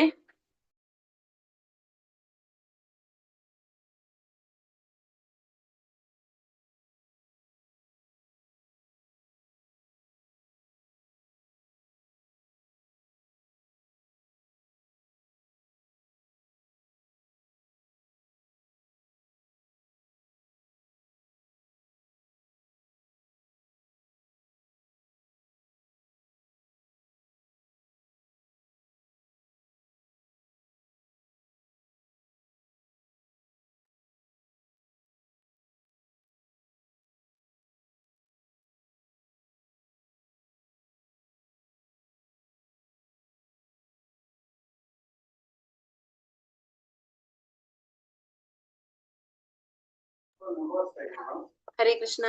ഇനി ഗോപീചന്ദനം എന്താണ്? ദ്വാരകയിലെ ഒരു മണ്ണാണ് ഗോപീചന്ദനം എന്ന് പറയുന്നത്. ഗോപീചന്ദനം ധരിച്ചാൽ ഭൂതപ്രേത പിശാചുക്കൾ നമ്മളെ സമീപിക്കില്ല. അപ്പൊ ഗോപീചന്ദനം ധരിക്കുന്നതിന്റെ ഗുണം എന്താണ്? ഭൂതപ്രേത പിശാചുകളൊന്നും നമ്മളെ സമീപിക്കില്ല. കാരണം അത് ദ്വാരകയിൽ ഒരു മണ്ണാണ്, പിന്നെ വൃന്ദാവനത്തിലും ഉള്ളൊരു മണ്ണാണ്. ഗോപീചന്ദനത്തിന്റെ മഹാത്മ്യം കേൾക്കുന്നയാൾ എല്ലാ ബന്ധനങ്ങളിൽ നിന്നും മുക്തനാകാനായിട്ട് അയാൾക്ക് സാധിക്കും. ഗോപീചന്ദനം ധരിക്കുന്ന ആൾക്ക് ഗംഗാ നദിയിൽ സ്നാനം ചെയ്തതിന്റെ ഫലം ലഭിക്കുകയാണ് ചെയ്യുന്നത്. 1000 അശ്വമേധ യാജ്ഞങ്ങൾ ചെയ്തതിന്റെ ഫലം അയാൾക്ക് ലഭിക്കും. ഗോപീചന്ദനം ധരിക്കുന്ന ആളിന്റെ അടുത്തേക്ക് യമരാജൻ വരില്ല. അദ്ദേഹം ഭഗവത് ധാമത്തിലേക്ക് തിരിച്ചു പോകാനായിട്ട് സാധിക്കും. തിരിച്ചു പോകാണ് ചെയ്യുന്നത്. അപ്പൊ എന്താ പറഞ്ഞത്? ഗോപീചന്ദനം ധരിച്ചു കഴിഞ്ഞാല് ഭൂതപ്രേത പിശാചുകൾ സമീപിക്കില്ല, പിന്നെ കർമ്മബന്ധനങ്ങളിൽ നിന്ന് മുക്തനാകാൻ സാധിക്കും, ഗംഗാ നദിയിൽ സ്നാനം ചെയ്തതിന്റെ ഫലം ലഭിക്കും, 1000 അശ്വമേധ യജ്ഞം ചെയ്തതിന്റെ ഫലം ലഭിക്കും. പിന്നെ ഈ ഗോപീചന്ദനം ധരിച്ചിരിക്കുന്ന വ്യക്തിയുടെ അടുത്തേക്ക് ആര് വരില്ല? യമരാജൻ വരില്ല. അദ്ദേഹത്തിന് ഭഗവാന്റെ ധാമത്തിലേക്ക് തിരിച്ചു പോകാനായിട്ട് സാധിക്കും. 12 സ്ഥലങ്ങളിൽ നമ്മൾ എന്ത് ചെയ്യും? ഗോപീചന്ദനം അപ്ലൈ ചെയ്യും. കാരണം പ്രൊട്ടക്ഷൻ ആണ്, നമ്മുടെ ശരീരത്തിനുള്ളൊരു സംരക്ഷണമാണ് ഗോപീചന്ദനം നമുക്ക് നൽകുന്നത്. ഭഗവാന്റെ നാമത്തില് 12 സ്ഥലങ്ങളിലാണ് നമ്മളത് അപ്ലൈ ചെയ്യുന്നത്.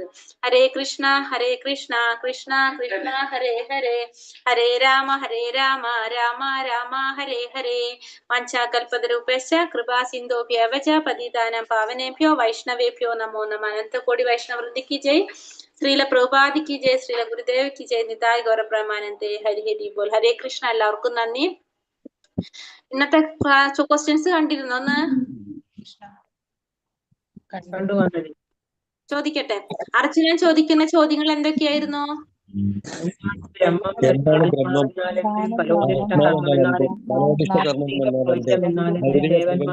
ദേവന്മാരെന്നും പറയുന്നത്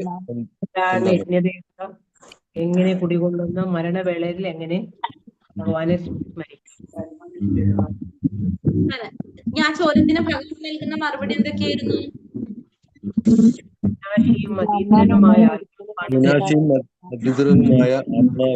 ശാശ്വത പ്രകൃതി അധ്യാത്മം എന്ന് പറയുന്നു. ജീവനാണ് ശരീരം നിലനിർത്തുന്ന കാവ്യകർമ്മങ്ങൾ പറയുന്നു. ശരീരം നിലനിർത്താൻ ചെയ്യുന്ന പ്രവർത്തനങ്ങളെ കർമ്മങ്ങൾ എന്ന് പറയുന്നു. പിന്നെ ഉണ്ടായിരുന്നല്ലോ അതിഭൂതം, അതിയജ്ഞം, അതിദൈവം. ഭഗവാന്റെ വിശ്വരൂപത്തെ അതിദൈവം എന്ന് പറയുന്നു. പരമാത്മാരൂപത്തിലിരിക്കുന്നതിന് അതിയജ്ഞം എന്ന് പറയുന്നു.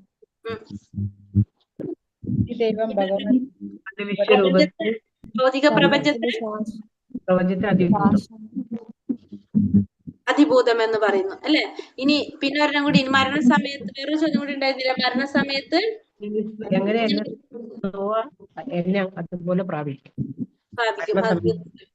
ഇനി ശ്ലോകം 8:8 ഭഗവാൻ എന്താ പറഞ്ഞിട്ടുണ്ടായിരുന്നത്?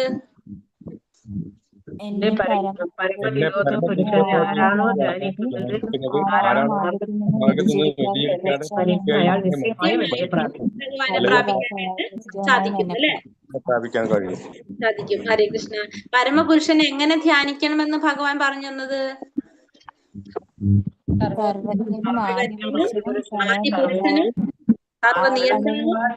സകലതിനെയും പരിപാലകനും രൂപനുമാണ്. ത്രിഗുണങ്ങളായ ഭൗതിക പ്രകൃതിക്കും ആദിത്യമായി ഭഗവാനെ ധ്യാനിക്കണം. അങ്ങനെ ഇരിക്കണം ഭഗവാനെ ധ്യാനിക്കേണ്ടത്. ഭൗതിക ലോകം എന്താണെന്നാണ് പറഞ്ഞത് ഭഗവാൻ? ഭൗതിക ലോകം എങ്ങനെയുള്ളതാണ് പറഞ്ഞത്? യോഗം കൊണ്ട് പൂർണ്ണത നേടിയ മഹാത്മാക്കൾ പരിപൂർണത നേടിയവരാകിയാൽ പിന്നീട് ദുഃഖപൂർണവും അസ്ഥിരവുമായിരിക്കും. എങ്ങനെയാണ്? ദുഃഖപൂർണവും അസ്ഥിരവുമായ ലോകം. അതെ, ഭൗതിക ലോകം എന്താണെന്ന് പറഞ്ഞത്? ദുഃഖപൂർണവുമാണ് അസ്ഥിരവുമായിട്ടുള്ളതാണ് ഭൗതിക ലോകം. ഭഗവാന്റെ ധാമത്തിന്റെ പ്രത്യേകത എന്താണ്?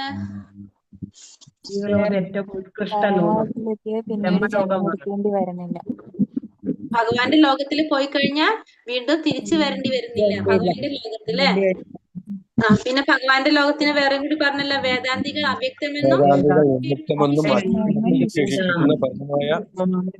ലോകം ഒരിക്കൽ എത്തിച്ചേർന്നാൽ തിരിച്ചു വരേണ്ടതില്ലാത്ത ലോകമാണ് ആരുടെ ലോകം? ഭഗവാന്റെ ഗോലോക വൃന്ദാവൻ. ഗോപീചന്ദനത്തിന്റെ പ്രത്യേകതകൾ എന്തൊക്കെയാണ്?